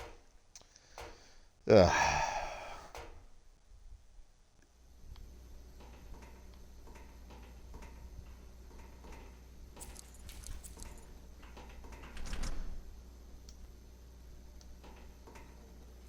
Oh, what the hell?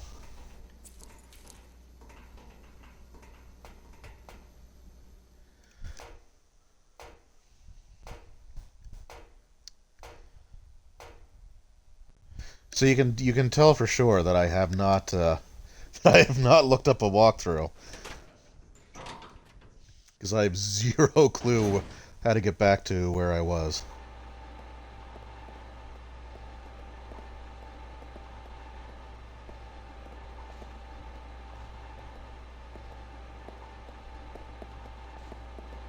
Okay.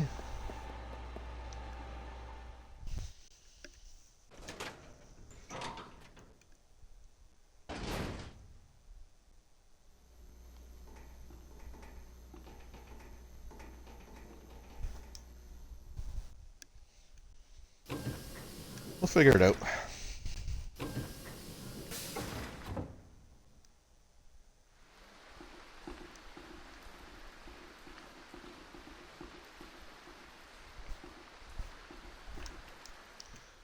Basically, I need to get back to the room with that proto-tyrant.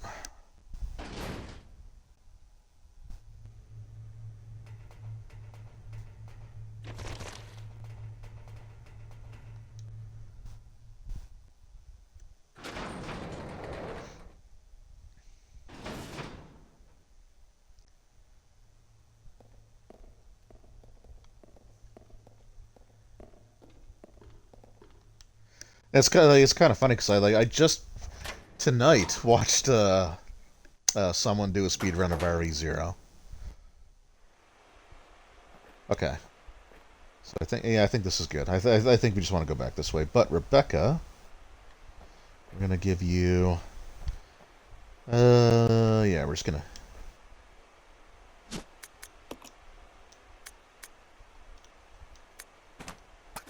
Okay, I guess I actually have to do it as her.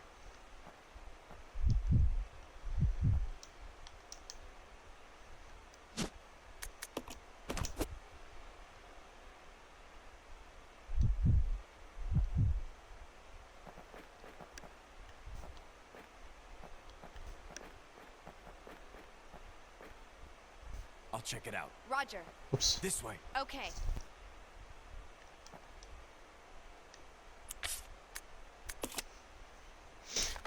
I might actually have to look up a. I might have to look up a walkthrough if I can't figure this out.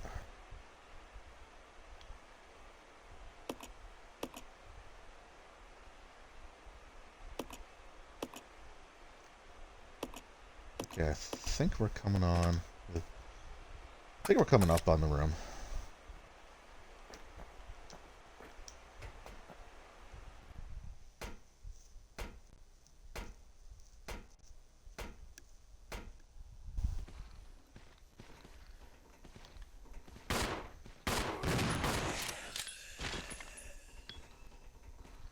Just deal with these naked zombies.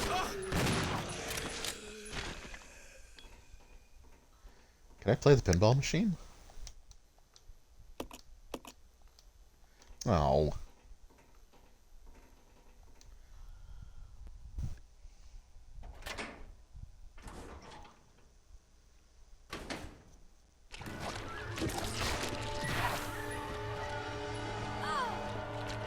No, don't aim up. I hope she came with me.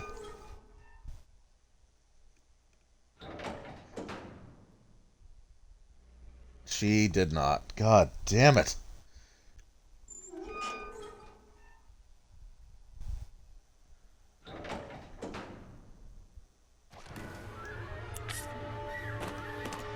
And she's in caution again. I'm glad I...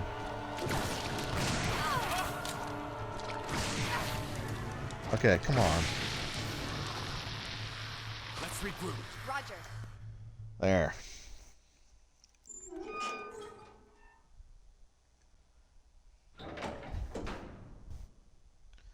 Sure do love wasting ammo on those things.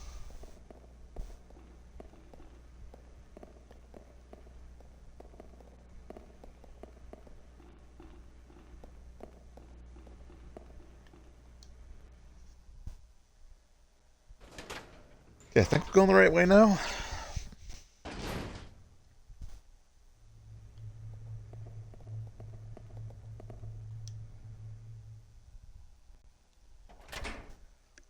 I hate those leech guys. Like, they are super annoying.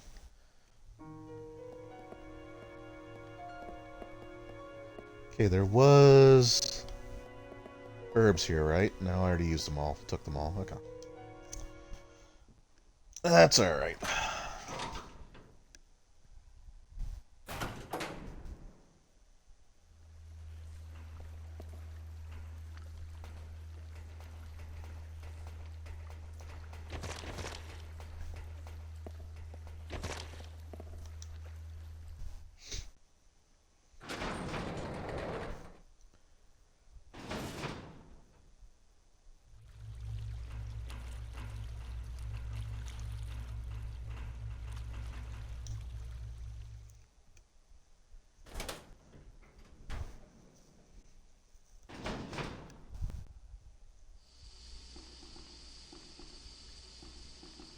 Okay, so this is this spot.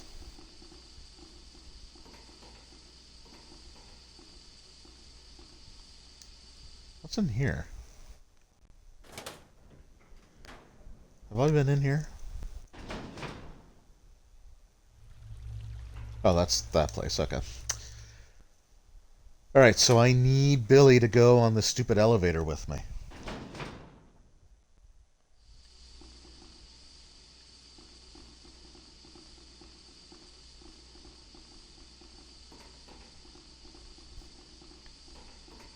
Okay. We are both clearly on the elevator.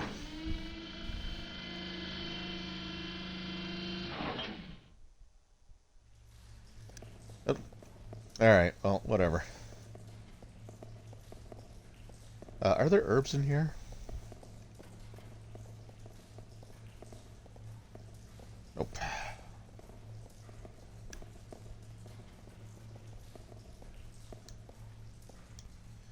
We're also coming up on another spot. I probably should have saved when I was back in that room.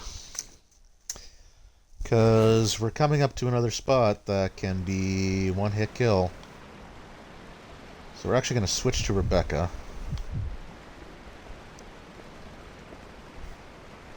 Oh, sweet. Oh, she's an orange caution. Even better.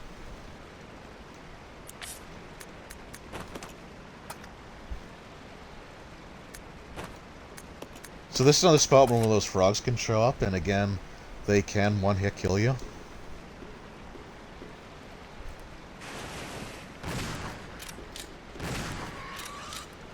So we're just going to take care of it now.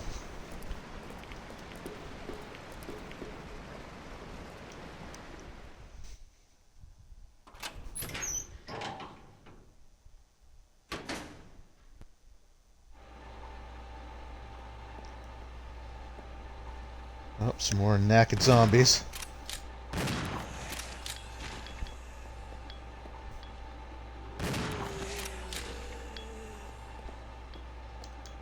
And I probably don't have to kill them, but I would rather just stay at full health. Okay, so that's that way. So what's this way? Handgun ammo?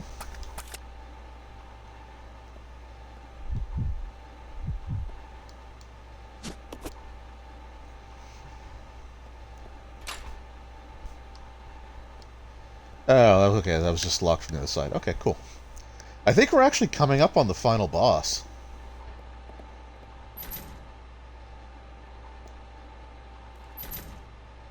Oh, right.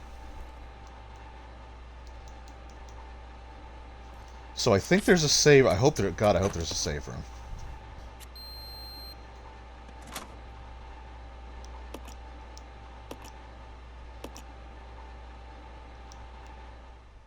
So if that's the case, we are at, what, an hour and 47 minutes? We're just going to take a quick little break if this is a safe room.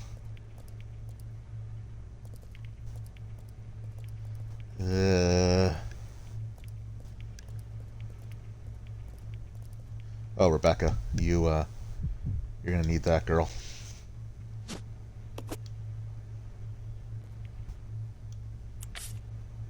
There's zombies you can't kill what's already dead. I can make them extra dead. Oh, please be a save room. Please don't be the boss.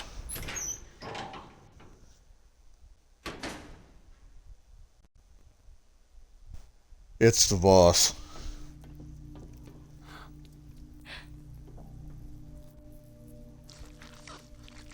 Welcome, young one. Oh, this could be really bad. This could be really bad. You are the guests of honor. After all, it's your wake. Who are you? Oh, thank you. Dr. Marcus? No, you can't be. What's going on? 10 years ago, Spencer had me assassinated. Oh, that voice acting. Also, for people saying that Resident Evil didn't start getting silly until like 5 and 6, like, come on.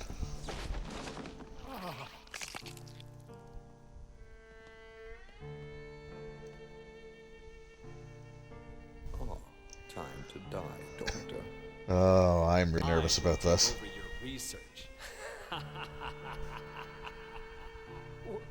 Wesker, working. Oh, that... Like I said before, acting.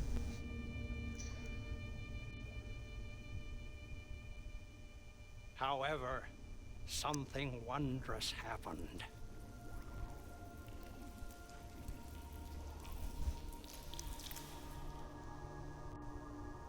It took the T-virus inside of my queen years to procreate my new life.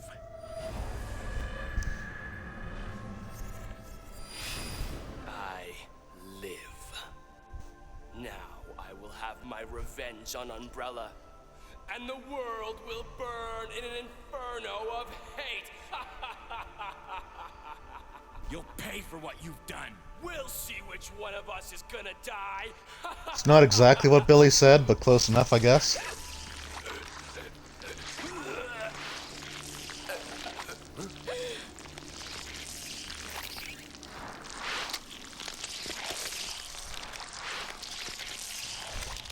Well, that's, yeah, Resident Evil. Come for the zombies, stay for the amazing voice acting.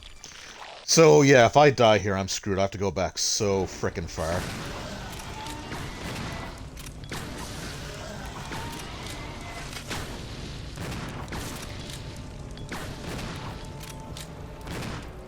Okay, no, we're good. We stun locked it.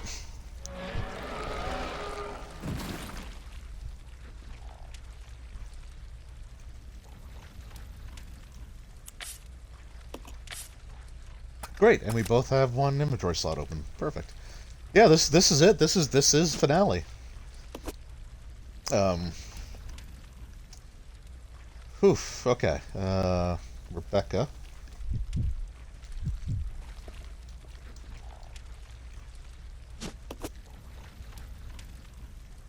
All right. Let's just have a little look around here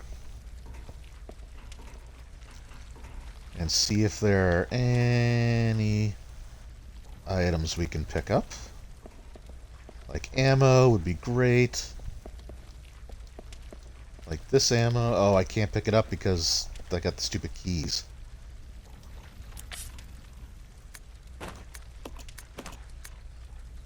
Oh, man.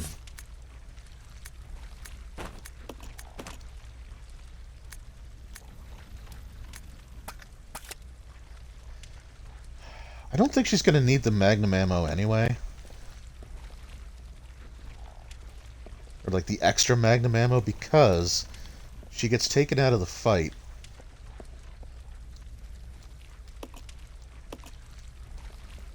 Okay. I'll go. Nope, Okay. Billy. You stay there. Rebecca.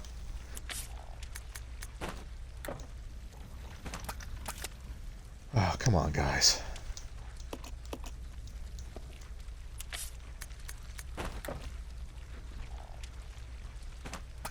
Really? We're gonna be that particular, are we?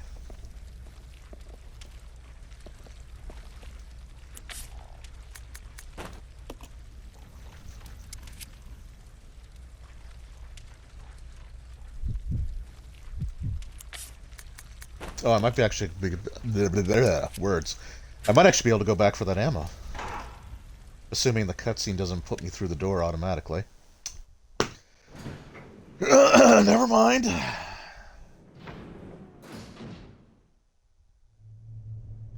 Okay, but here's the save room. Oh, look at all that good stuff. All right.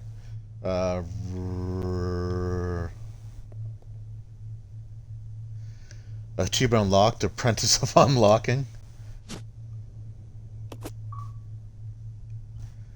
Okay, the napalm grenades we are going to combine. Put those in there right away. Oh, those aren't acid rounds though. I'm actually gonna take a first aid spray. And then Rebecca.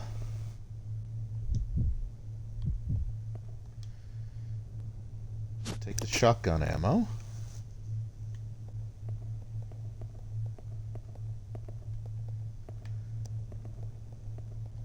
Oh, Billy, you could take that handgun ammo. Right, and then, yeah, so Rebecca. Gonna make a quick save. So yeah, so this is basically almost over. And I had scheduled a 3-hour thing, so I think there's something else we could do after this just to kind of test things out. But what I'm actually going to do, I'm going to do a quick save here. And I'm actually going to just take a quick 2-3 minute bathroom break. And I will be right back to finish this.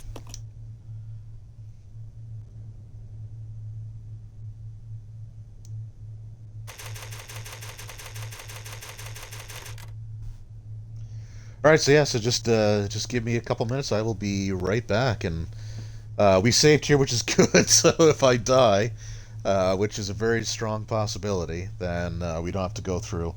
Because I was really freaked out during that fight, the first phase. Like I'm glad we had it stun locked, because if I died, I would have had to go back and do so much stuff. Like it would have been bad. Yeah. So anyway, like I said, just a quick break, and I will be right back. But before I do that, let's just pick up An extra first aid spray to have. All right, yeah. So just quick 2-minute break, 3-minute break tops, and I'll be right back. So just bear with me.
All right, so we are back, and we are at the end game. Just going to quickly, just once again, just recheck what we've got for Billy. So we got 25 rounds with a grenade launcher. We got tons of handgun ammo and a first aid spray, so we're fine there. Rebecca's got some shotgun shells. She's got a fully loaded Magnum. Right, so this next fight, I think it takes place in 2 stages. So I want to say the first stage has both of you attacking at the same time. But then the second stage, like Rebecca is operating some mechanisms while Billy has to keep the boss basically off of her. Whoops. So, whoops. So what we're going to do here is we're going to equip that, and we're going to go. Let's do this. I guess I should make sure everybody's fully healed.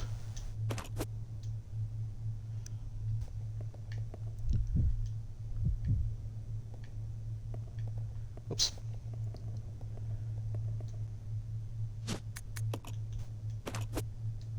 Okay. So now we're beyond a shadow of a doubt fully healed up. All right. Yeah, this is intense. Like I said,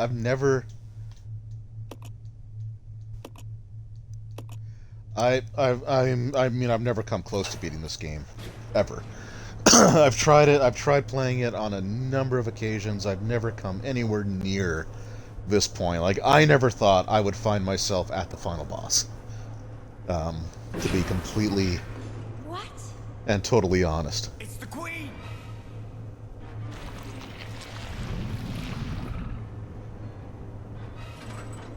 The self-destruct system has been activated. Of course it has. Evacuate immediately. Repeat. Who activated the self-destruct system? Come on, can't this thing move any faster? So we're going to talk a little bit about the logistics of like the distances that we've traveled in this game and why none of it makes any sense in a little bit. But first we got this fight we got to deal with.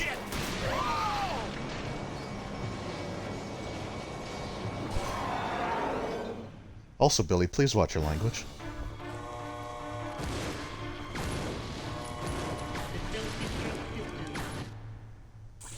Okay, so that was the first phase. That's fine. That actually went really smoothly, too.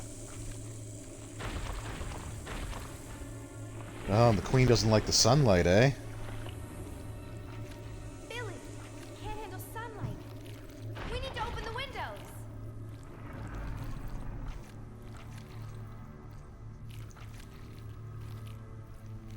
Follow me!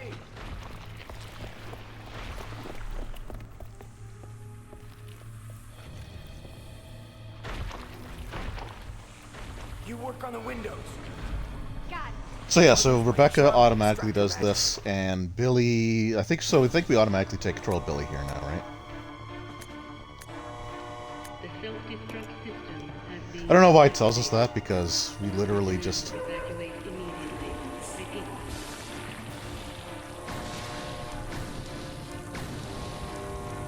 Okay, so now it's coming after us, which is what we want.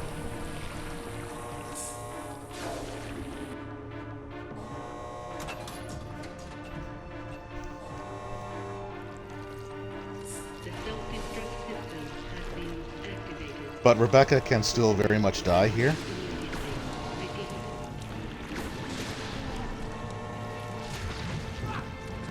Oh, okay, we didn't want to get too close to that.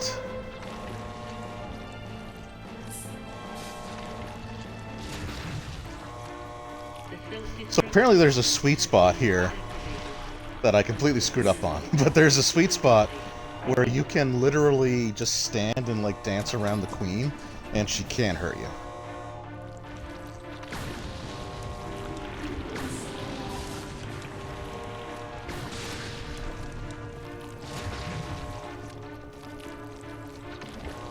Also, whoops. How am I doing for health?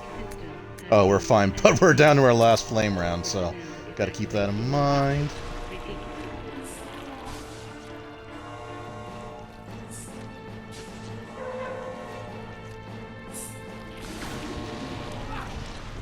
Okay. Okay, this is bad. This is bad. Get up, get up, get up, get up, get up, get up, get up, get up, get up. The self-destruct system has been activated. All personnel evacuate immediately. Repeat. Damn it. Okay, she's coming after me. That's the important thing.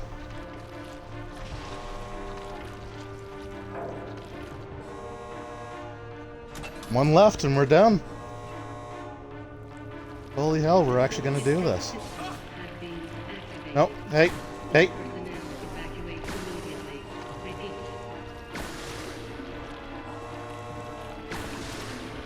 You leave her alone.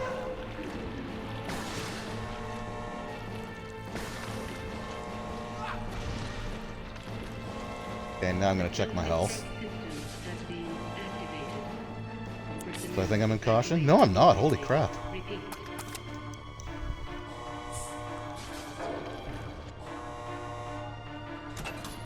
I think that's it. That is it. Holy crap.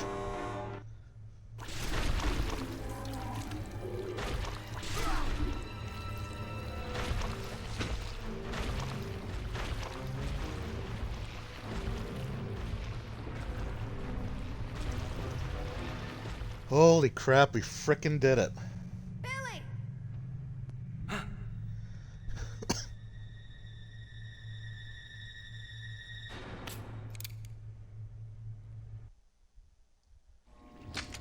Hey, Queenie!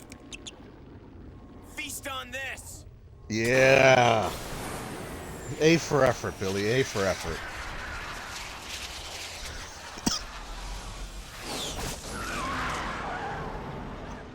Oh, that is satisfying.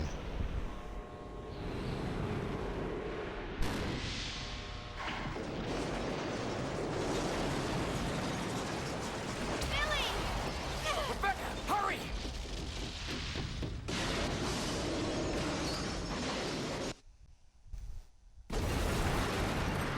Boom. Actually, again, considering that this was originally a GameCube game, the destruction, like the explosion graphics, really well done, like super high quality.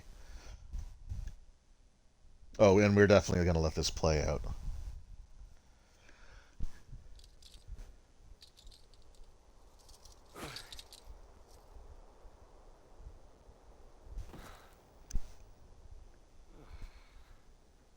Hey, that must be the old mansion that Enrico was talking about. Yep, where nothing can possibly go wrong.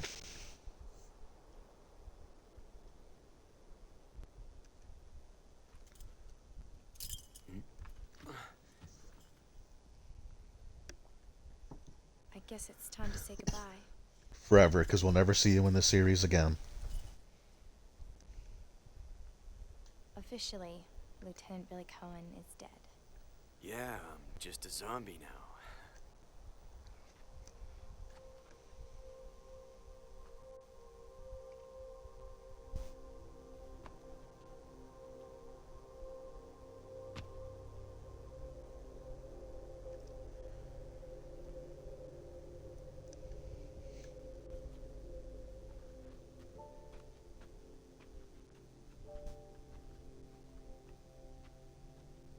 Thank you, Rebecca.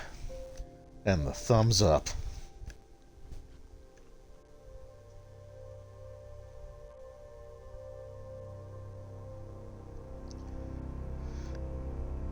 So I gotta say, I actually really like that symbolism there of like seeing the mansion, but then like the camera panning out to the spider's web to indicate that it is absolutely a trap.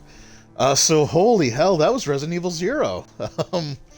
I thought it would take me another session to actually finish it, but oh man. So overall, like the inventory management system is a little frustrating at times. It's not unplayable, right? Because obviously we've gone through the game. But the one thing, honestly, the one thing that really would have fixed it was honestly just having everything take up one inventory slot. Like if the hook shot and the shotgun, because there's only 3 items in the entire game that take up 2 slots. The hunting rifle / shotgun, because they're basically both the same thing. One's just a better version of the other. The grenade launcher and the hook shot. So if those were just single inventory slot items, then it would have made things so much easier, right? So we'll say that. Another thing that's kind of interesting is just like the timing, the location, and everything that sort of happened here. So we started in the Arclay Woods near the mansion for the first Resident Evil game, right? Because the Alpha Team finds Bravo Team's chopper in the cutscene that starts off Resident Evil 1. So we started there. We found this train. We got on the train, and the train took off at high speed for a while. We don't know the exact amount of time, so, it's fair to say that the two mansions were probably relatively close to one another. That's fine. But then we take a cable car to the research facility that is in Resident Evil 2, which you get to through Raccoon City. So how far do we take that cable car? But then the elevator, like at the end, it still had us within walking distance of the original mansion. So just the spatial awareness stuff doesn't quite line up, right? Like, because we traveled some distances, and I guess the question is, like, maybe the cable car from RE2 takes you to the research facility, and it's kind of like halfway between. I don't know, it's still kind of weird that way. But, you know, whatever. We finished it. Also, like, the mansion blowing up is fine, but we weren't in the mansion, so I don't know why. Like, it said the research facility is self-destruct activated, but then the mansion blew up, which we weren't there, so, you know, it's weird if you think about it too much, but I'm not going to, because I'm still super stoked that I beat it. The only other problem with this game is Rebecca. The way Rebecca acts in this game and the way she acts in Resident Evil 1 are wholly inconsistent with one another. So in Resident Evil 1, when you find her in the mansion, like, she's confused, she has no idea what's going on, she's scared of these zombies, but she's gone through way worse to get there. So I don't know why they didn't change her character in the remaster or the remake of Resident Evil 1 on the GameCube, which we'll get to. Hopefully we'll get to that point. Well, actually we won't, because I'm not going to play as Chris. My plan is to go through it as Jill, so we won't see her at all. But just, she's way more helpless in RE1 than she is in 0. And she took on 2 frickin' tyrants by herself, because I didn't have Billy for the second fight. So she should have been capable. And the big thing was that the original designer of the first Resident Evil game hated Rebecca. Because, like, he wanted more characters like Jill. He wanted, like, the tough, you know, no-nonsense female characters, right? And Rebecca was essentially like the damsel in distress. So Resident Evil 0 was kind of made to basically make Rebecca less helpless, but they still made her helpless in the events that take place afterwards. So it's, I don't know, it's a little inconsistent that way, but it's still awesome. Like, this is a huge, like, check mark for me. Like, I never thought I would beat this game. Right. I've never come anywhere close. I never even got halfway done Disc 1 on the GameCube, and I tried that so many times. So these HD remasters of the GameCube games, the fact that they have a modern control scheme, which is a little frustrating in a couple of parts, because you did see a few situations where I would just keep turning around and, like, just triggering, you know, camera transition to transition to transition to transition. But even still, so much easier than putting up with the tank controls, in my opinion. Like, I do not like the tank controls, but holy hell, I'm still kind of blown away that I did it. And we'll get the results screen. I don't think I died. Yeah, okay, awesome. We got the Wesker Mode. Also, I just now unlocked the achievement for completing the thing, so that's funny. Is there going to be a second one? Yep. Hey, Queenie, feast on this. Defeat the Queen Leech. That is awesome. So we got Wesker Mode now. That is sweet. And yes, we are going to save.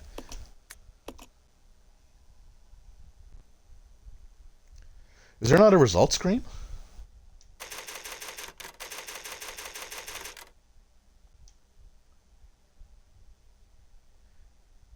I thought there'd be a results screen, like, which showed how long it took, and anyway. Well, we still got a little bit of time to kill. So, because I did mark this for a 3-hour stream.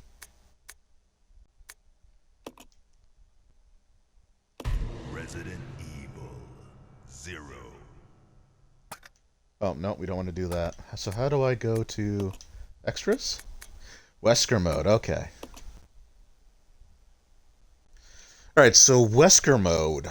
So we actually play as Wesker and Rebecca. So we don't play as Billy. However, like, this is something that's kind of tacked on.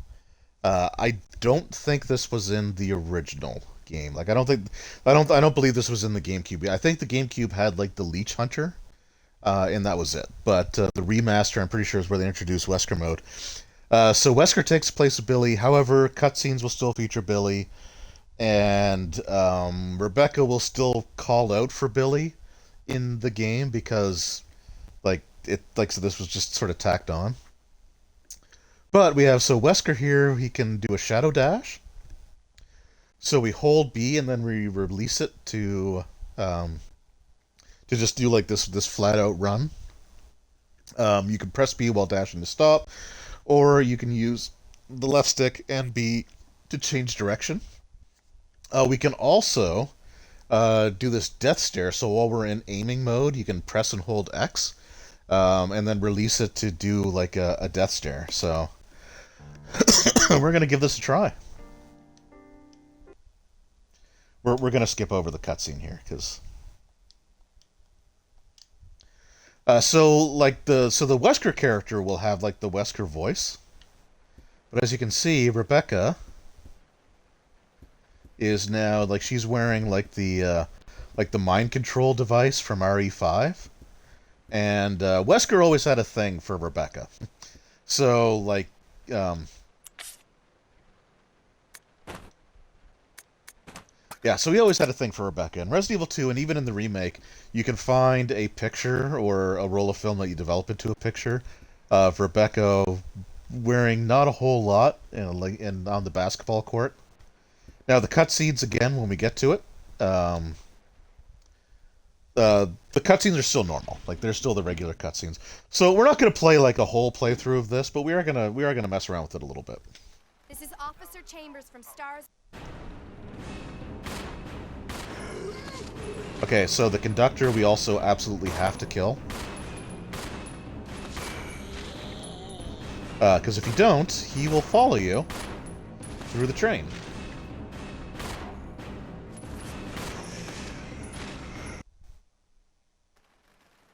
What just happened? I also believe that the Wesker mode has like a specific difficulty setting, just innately.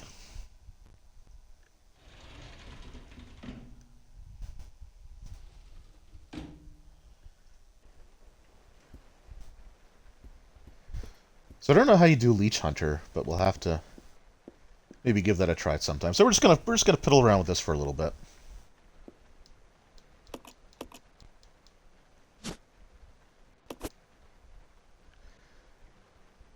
And then again, we'll she is wearing the out. Oh wait, okay. So I was kind of wrong about the cutscenes.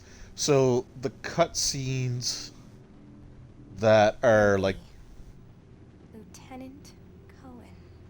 So, you seem to know me. Been fantasizing about me, right. have you?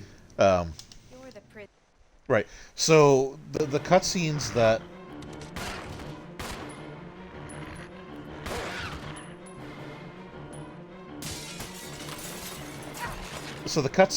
are like totally pre-rendered.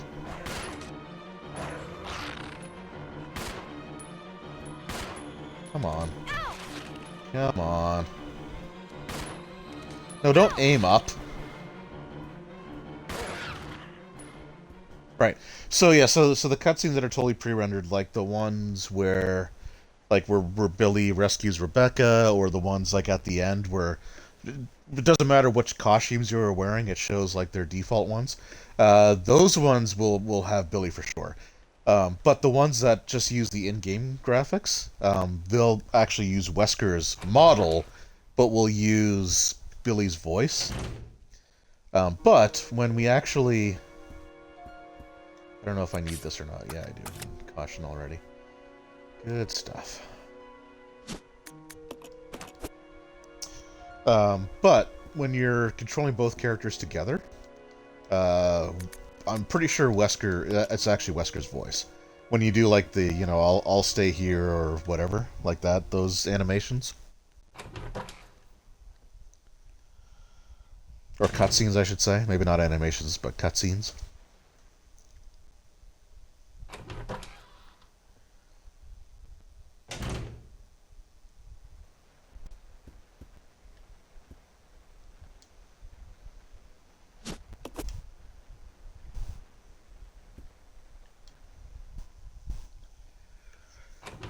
So yeah, so that is awesome. So I guess next week we're going to be starting Resident Evil 1. Now, Resident Evil 1, I'm going to say the same thing I said about 0.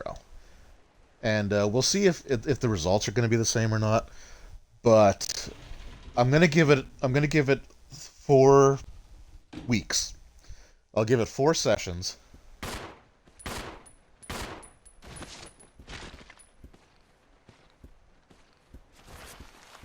Hold on. Nope, get.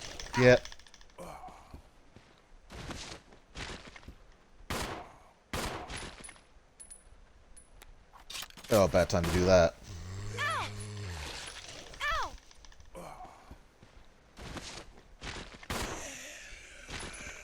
And she's hurt again, because of course she is. So yeah, so with Resident Evil 1, I'm gonna give it 4 streams at the bare minimum.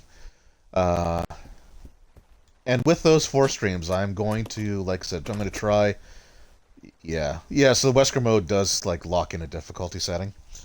Because normally, like I was playing on the easier setting, so like you go from orange to green. That's not happening here, but that's fine. I'm not doing a full playthrough of this anyway.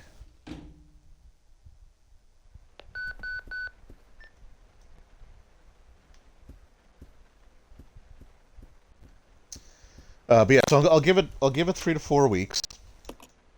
I'll give it 4 weeks minimum, and we'll see how much progress I make. And again, I might be able to beat the game in that time. We'll see. But if it's one of those things where it becomes a little too frustrating, I will probably move on.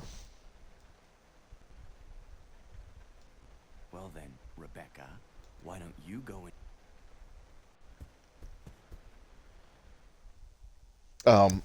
So the big difference with Resident Evil 1 Remake, so in this one, I could go through and pretty much just, like, I could take out all the enemies and make things really easy for myself. In the Resident Evil 1 Remake, you really can't do that because of the Crimson Heads. So this will be another cutscene that will use, like, the pre-rendered FMVs or whatever, so it's going to be Billy here.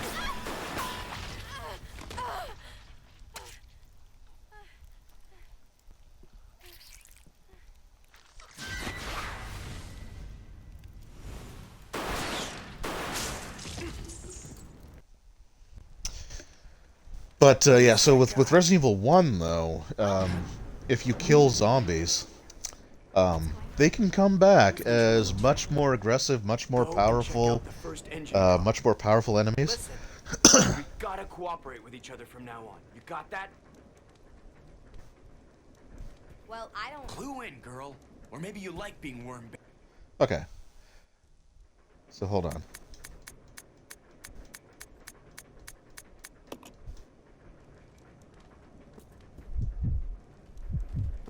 I don't need this. Okay. Right, yeah, so it is Wesker's voice when you're controlling both of them.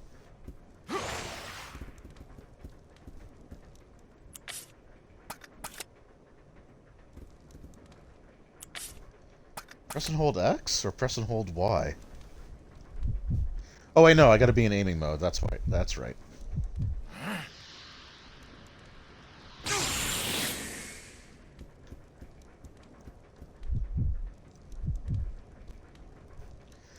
So like with the RE1 zombies, or the remake zombies, if you when you kill them, if you don't like decapitate them with like the shotgun or whatever, like a critical hit that explodes their heads, or if you don't incinerate their corpses, they'll come back as Crimson Heads.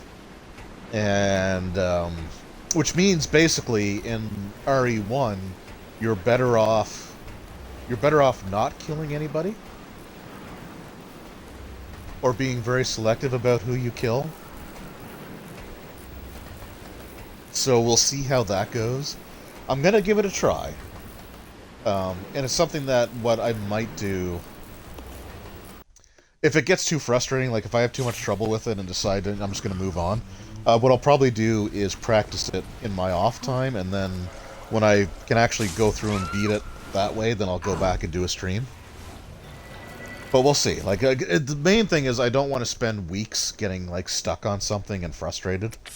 Or more to the point, having you guys watch me spend weeks trying to go through and play this thing and get frustrated.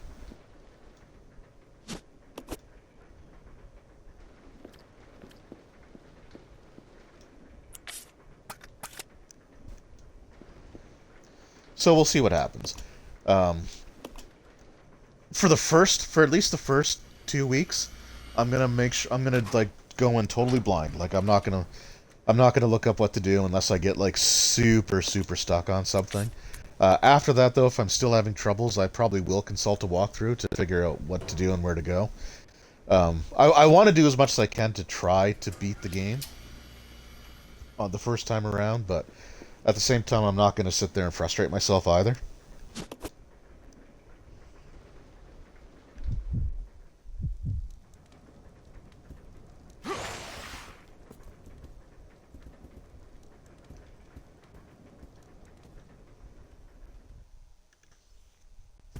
So we'll see what happens.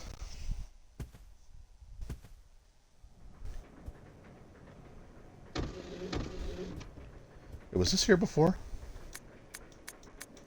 Oh, yeah, it is, yeah. So, like I said, we're just going to do a little bit here. I guess my goal will be to, my goal will be to get off the train, maybe, in this stream. And just go from there. Or if I die, then we'll call it. Like, I'm not too concerned about... Like I said, I'm not going to do a full Wesker Mode playthrough right now. I just want to kind of show off like some of the stuff that you can do, because it's kind of neat.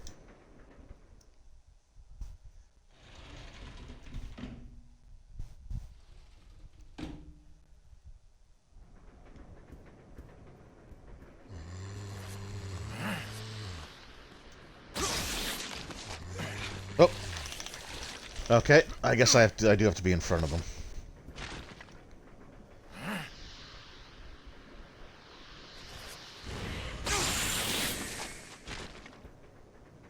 What am I doing for health? Okay. So yeah, so that's kind of a cool attack that you can do. It doesn't require ammo. It takes a little bit of time, so you got to be a little careful, I guess, with how you use it. But it's neat because it basically like blows up their heads.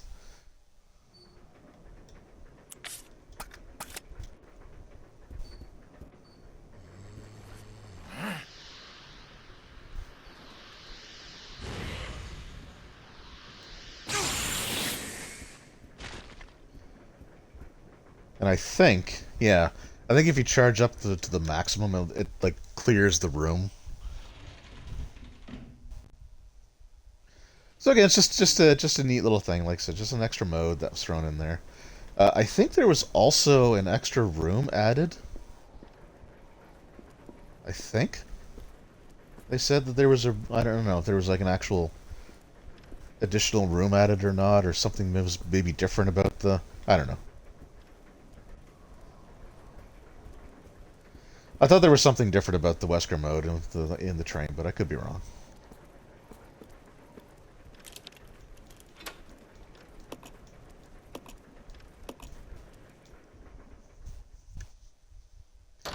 I don't know if the death stare works on the bosses, though. That's what I kind of want to try out. And see if it works on the Scorpion.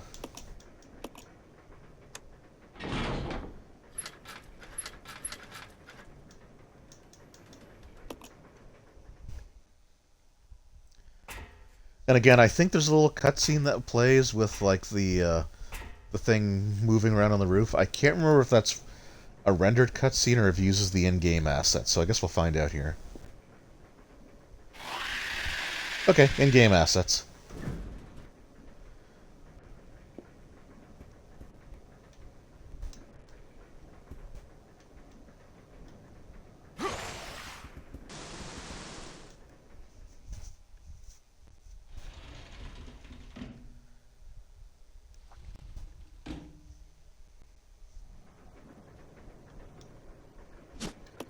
So we need that for Rebecca.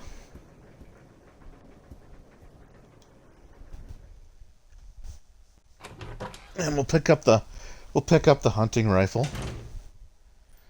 as backup.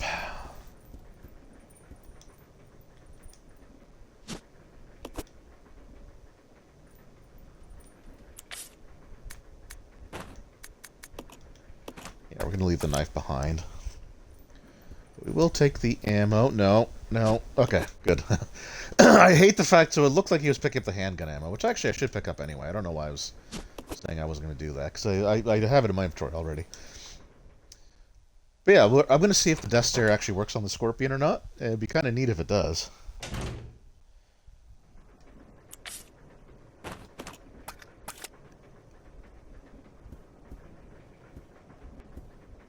So yeah, overall, I mean, there are some weird things about this game, I'm not gonna lie. Like, there are some frustrating elements, but you know what? Overall, I really enjoyed this. Like, this is a game I'm definitely gonna play again now. And also, I love that angle.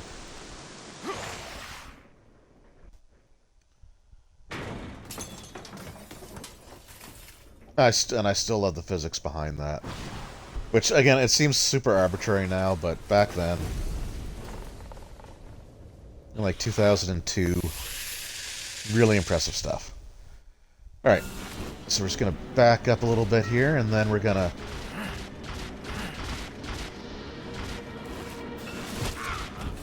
Damn it. Come on. Oh, it does hurt them. Or does it? I don't know, maybe it doesn't.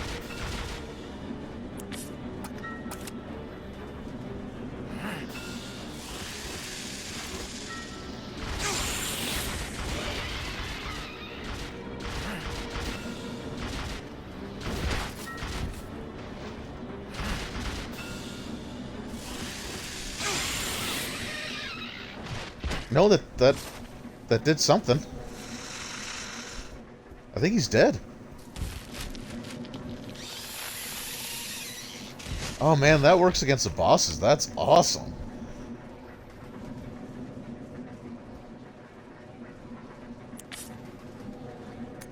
I'm in rough shape, but...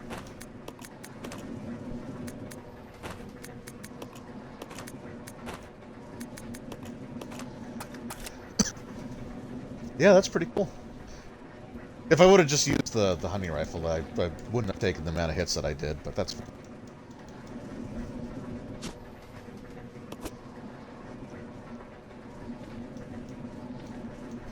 Well, that'll be good against the bat, because I think the bat can fly around a lot. The toughest thing with the bat is just, like, hitting it, right? Because of the way it moves around.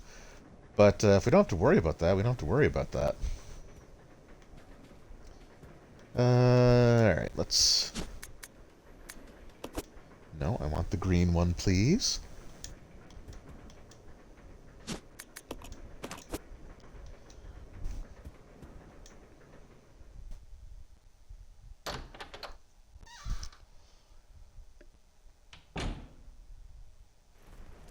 I know I saw a really cool speed run of the Wesker Mode. I want to say it was Pessimism who did it, and he so like I don't know. There's just something about watching like some of the RE speed runs that's really impressive. But if you haven't seen any of the ones done by Pessimism, you should really check them out. Because like especially the GDQ ones that he did, like Games Done Quick.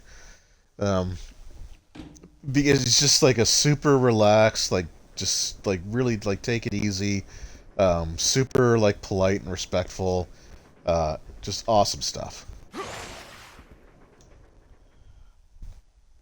But yeah, his runs are great, and he's in a and he sings in a death metal band, so well, like what's not to love?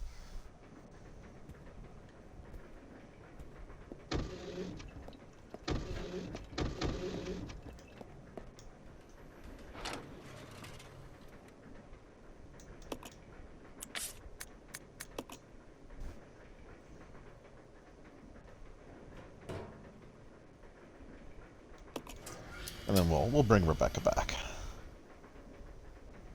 Because we need her. Well, we actually need her anyway, so.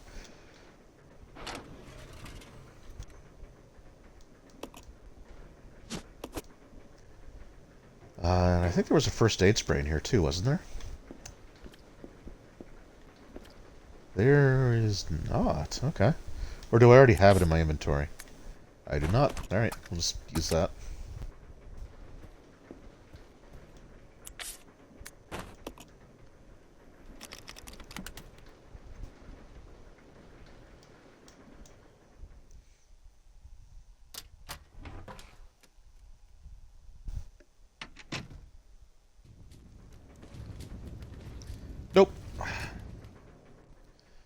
We are never going to deal with you ever. But the good news is that you couldn't come back as a Crimson Head, so... Follow me. Fine. Oh, Wesker, you taking orders from Rebecca? How silly.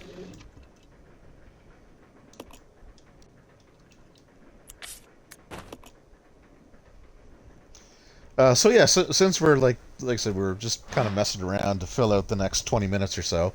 Yeah, I'd like to sort of get back to like the review portion or my thoughts. So I still feel like the train is probably still my overall favorite part.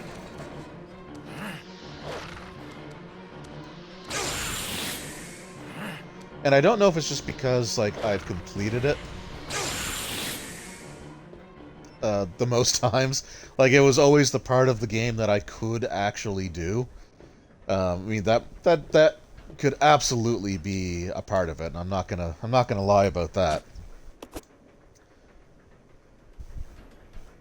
But I think it's kind of a unique claustrophobic setting. The mansion was okay. I didn't hate the mansion as much as I thought I was going to. Stay there. Roger.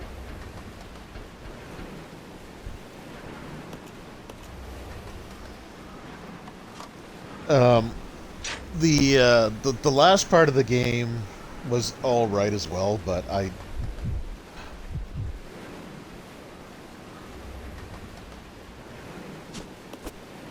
it was a little confusing to navigate because, like, I know a stupid hook shot. I thought I was done with you, because like I know that there was an easier way to reunite Billy and Rebecca once we got separated. Roger. So I definitely could have done that part a little bit better, but yeah, overall, it's a pretty solid game. There's just a couple of things that are kind of holding it back, and the hook shot's one of them, for sure, and that plays into the greater role of just like inventory management. So it would have been nice if...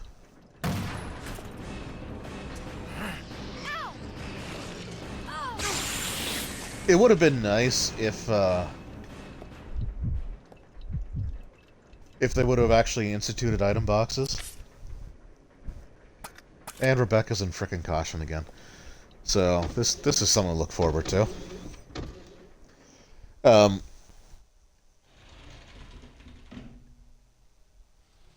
my god, I had a complete and total lapse of what I was trying to say.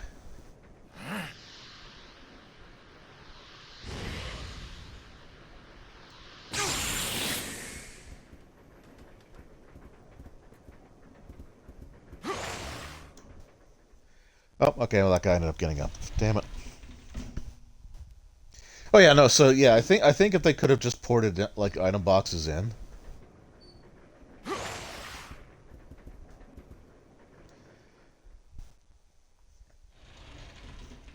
It would have made things a lot better.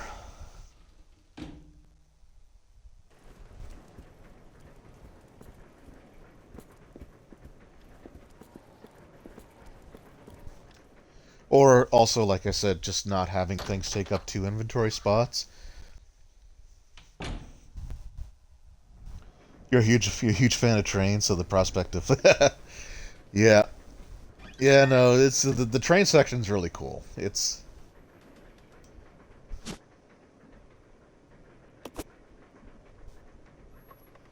I think it was really well done.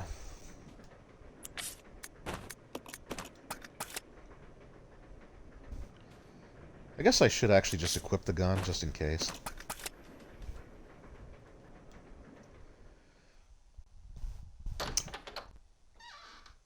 And, like, the other thing, like, there really is no situation where they couldn't have just had the hook shot, like, be replaced by just Billy giving Rebecca a boost. It's one of those items where, like, you can tell they're like, okay, well, we definitely need to, like, justify this existing.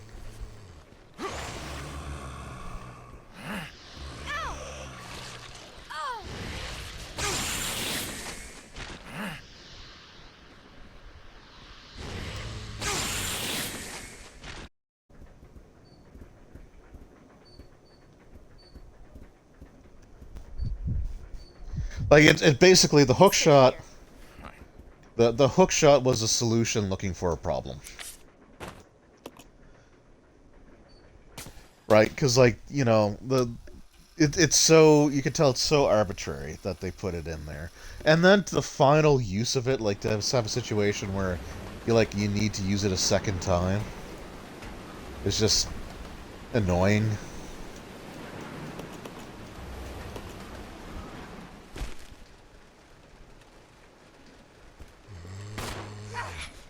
Uh-oh, this could be bad.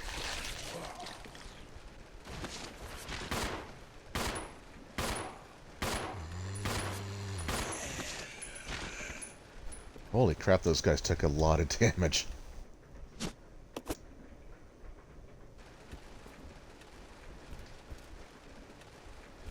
And no healing item.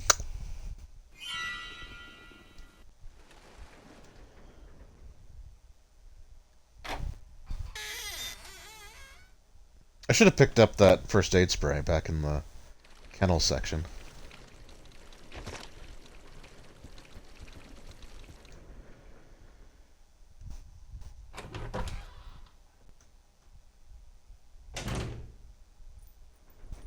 There's one. We're fine now.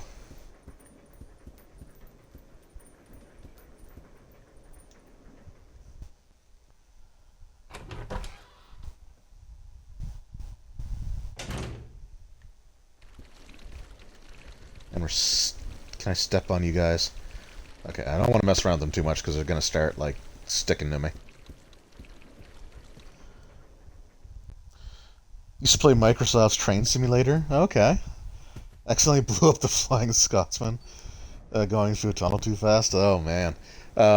This way. So there's a train simulator game on Game Pass on the Xbox. I haven't tried it, but because it's a pretty beefy download, and I'm running even though I've got 2 terabytes of storage, I'm running out of space. So one of the things that we really need to do is get a just get an external hard drive, not necessarily like an SSD that can run at the speeds of the Xbox Series X, but just to be able to transfer stuff back and forth to.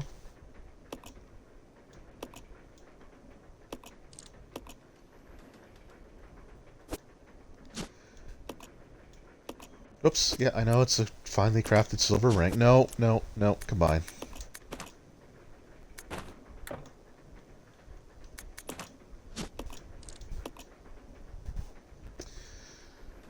Yeah, like I've always wanted to try some of those simulator games. Like the flight simulator looks really cool as well, but again, it's a super beefy download, and it's a lot of space to dedicate to something that, I'm not like. Whoa, Wesker, that's not the way to go. That I'm just basically gonna like tinker around with for a little bit and then probably then just uninstall and never touch again.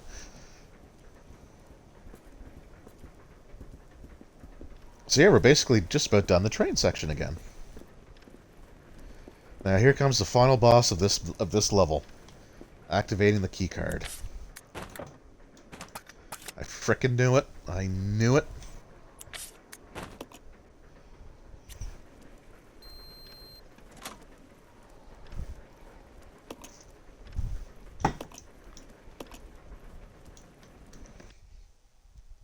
I'm gonna actually do a save file of this though, because I would absolutely I will play this Wesker Mode in my off time and see how it goes. Considering how much less Rebecca can take in terms of physical damage, I'm a little concerned about that Tyrant fight, but I don't know, we'll see. If I can get through it and do a decent job with it, then it might be something to stream, in full at some point in the future.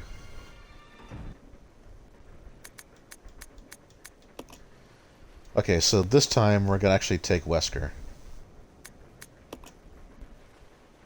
I'll go over to the back deck.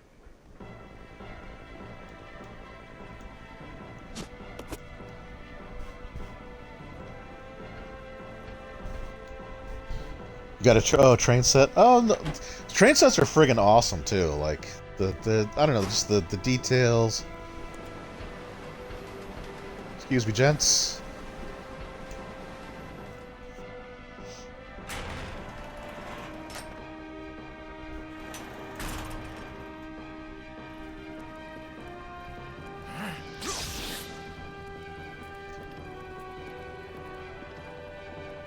Okay, is that guy just gone? Oh, no, there he is. Thank you.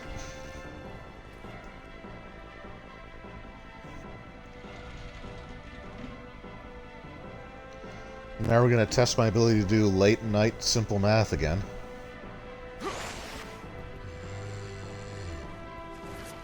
Nice.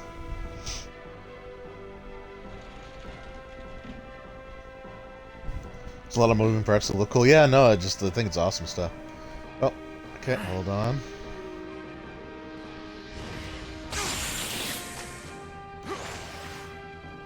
Ugh. Oh, come on, Wesker. Alright, well, whatever, we're there.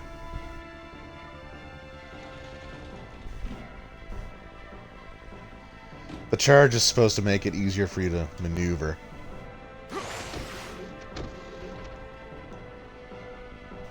Also, while you're charging, if you're just holding the A button, you'll interact with the door the second you get to it.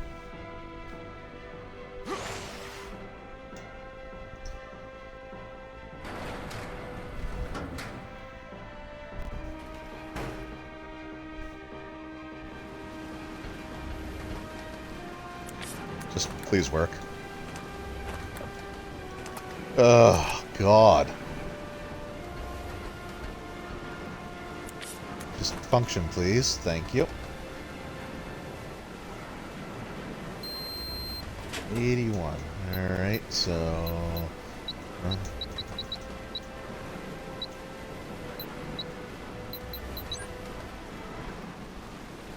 This is Billy.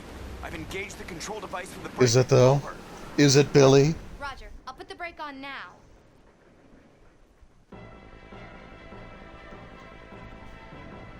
Alright, so 67. Ugh, hold on.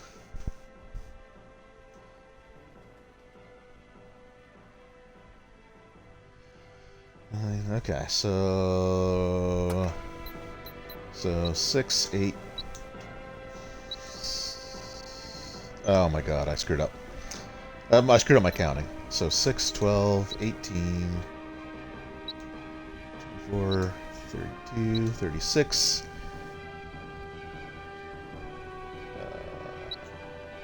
42, 48. Nope, that's bad. Okay, so 9, 18, 27,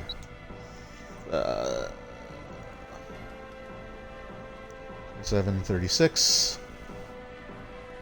Oh my god, my brain is completely off.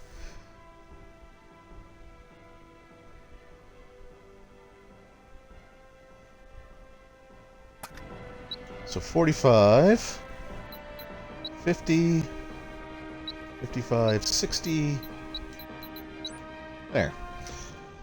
I can figure I'm usually better at math than that, but it's 2:30 in the morning and I was up early this morning, so my wife had to have some dental work done and she got to the place and didn't have her bank card, so I had to go take it to her.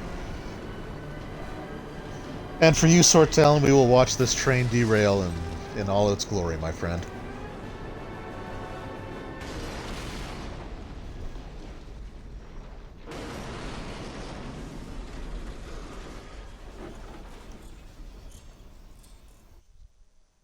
Again, I just love watching like the water come down off. It's so good.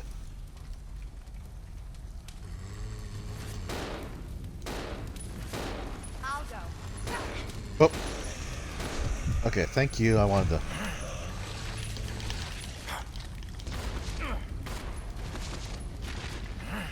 Here we go. This is what I wanted to do.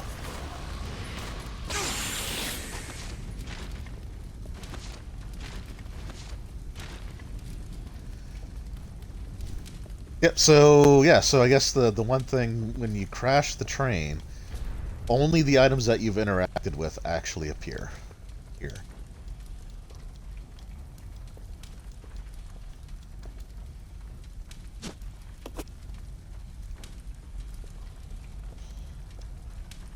Oh yeah, no, she's better now. Like, just, you know, once she had the work done.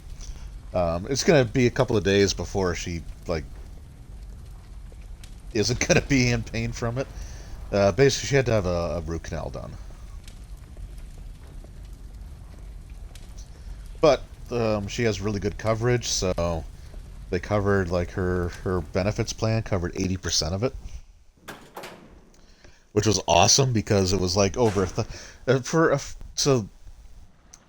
Oh, come on. So for a root canal, it's $1,000. And, like, so we have, like, healthcare, like, free healthcare. This is your chance. Roger. I don't need this. Okay. Come. Roger. There we go. But, like, dental isn't part of that. Like, so dental stuff's not covered. I know personally, I'm gonna need some dental work done. It's been a long time. But I've just never been in a position to afford it. Right? Because the jobs I had either didn't have benefits, or the benefits were there, but I was just making enough to like, you know, support the family, and that was it. But so yeah, the root canal was like $1,000. But she only had to pay around 200 something. So definitely worth it. The Umbrella Research Center? All right. So anyway, on that note, we made it to the we made it here. Yeah, and we beat Resident Evil 0. I'm still kind of flabbergasted by that. I never thought I would do it. And I honestly didn't think I'd finish it today. Like, I really thought I would need another stream for that. I'm just gonna say Albert. Please say Albert. Or Wesker. Yeah, and it's purple too, which is awesome, because that's the best color. Alright, so yeah, there we go. We completed Resident Evil 0. Next week on Monday's stream, we're going to start Resident Evil Remake, HD Remaster, Attack of the added subtitles, or suffixes. We're going to be doing a Jill playthrough with that one, so I'm looking forward to that. I never made it very far in Resident Evil 0, like the number of times I've tried it. I've made even less progress in Resident Evil 1 Remake. So I will probably make more progress in the first stream than I ever have in that game before. But looking forward to that. Our Tuesday night Dragon Age game has been postponed, so that's off for a couple of weeks. But that's fine. You know, stuff comes up, and, you know, no worries there. Wednesday, I'll be back with Dragon Age 2, going through that. I think we'll do as much stuff in Act 2 as we can, and then I think the week after next is where I'll probably do the Mark of the Assassin DLC. I've only ever played through that one once, so I really don't know what's all in that anymore. Like, I have zero recollection of, like, the last 2/3 of that DLC, so we'll see what happens there. But that's not this week, but next week, depending on where we leave off on this week. But yeah, so there we go. And then Thursday, I believe we are doing Old School Essentials. We play over Zoom. Does Facebook have video chat? Like video conferencing stuff? Because I've been trying to find a free video conferencing that I can use myself, because I don't want to pay for Zoom, because it's a lot of money for the amount that I would use it. But there are people in the group that have, like, the professional Zoom accounts, so, like, that's why, like, that's how we do that stuff there. But yeah, I think it's Old School Essentials this week. There was an Old School Essentials game on the weekend, but I couldn't make it.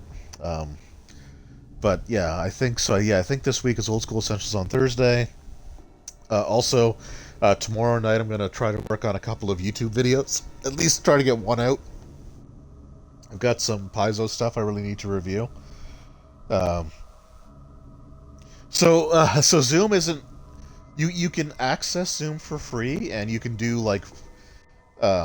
I think you can do one-on-one on Zoom for free, but if you have, like, a group call, it's either limited to the amount of time that you can do, before you have to, like, back out and start a whole new meeting, or there's a limit to the amount of people you can have in the call. There's something weird about it.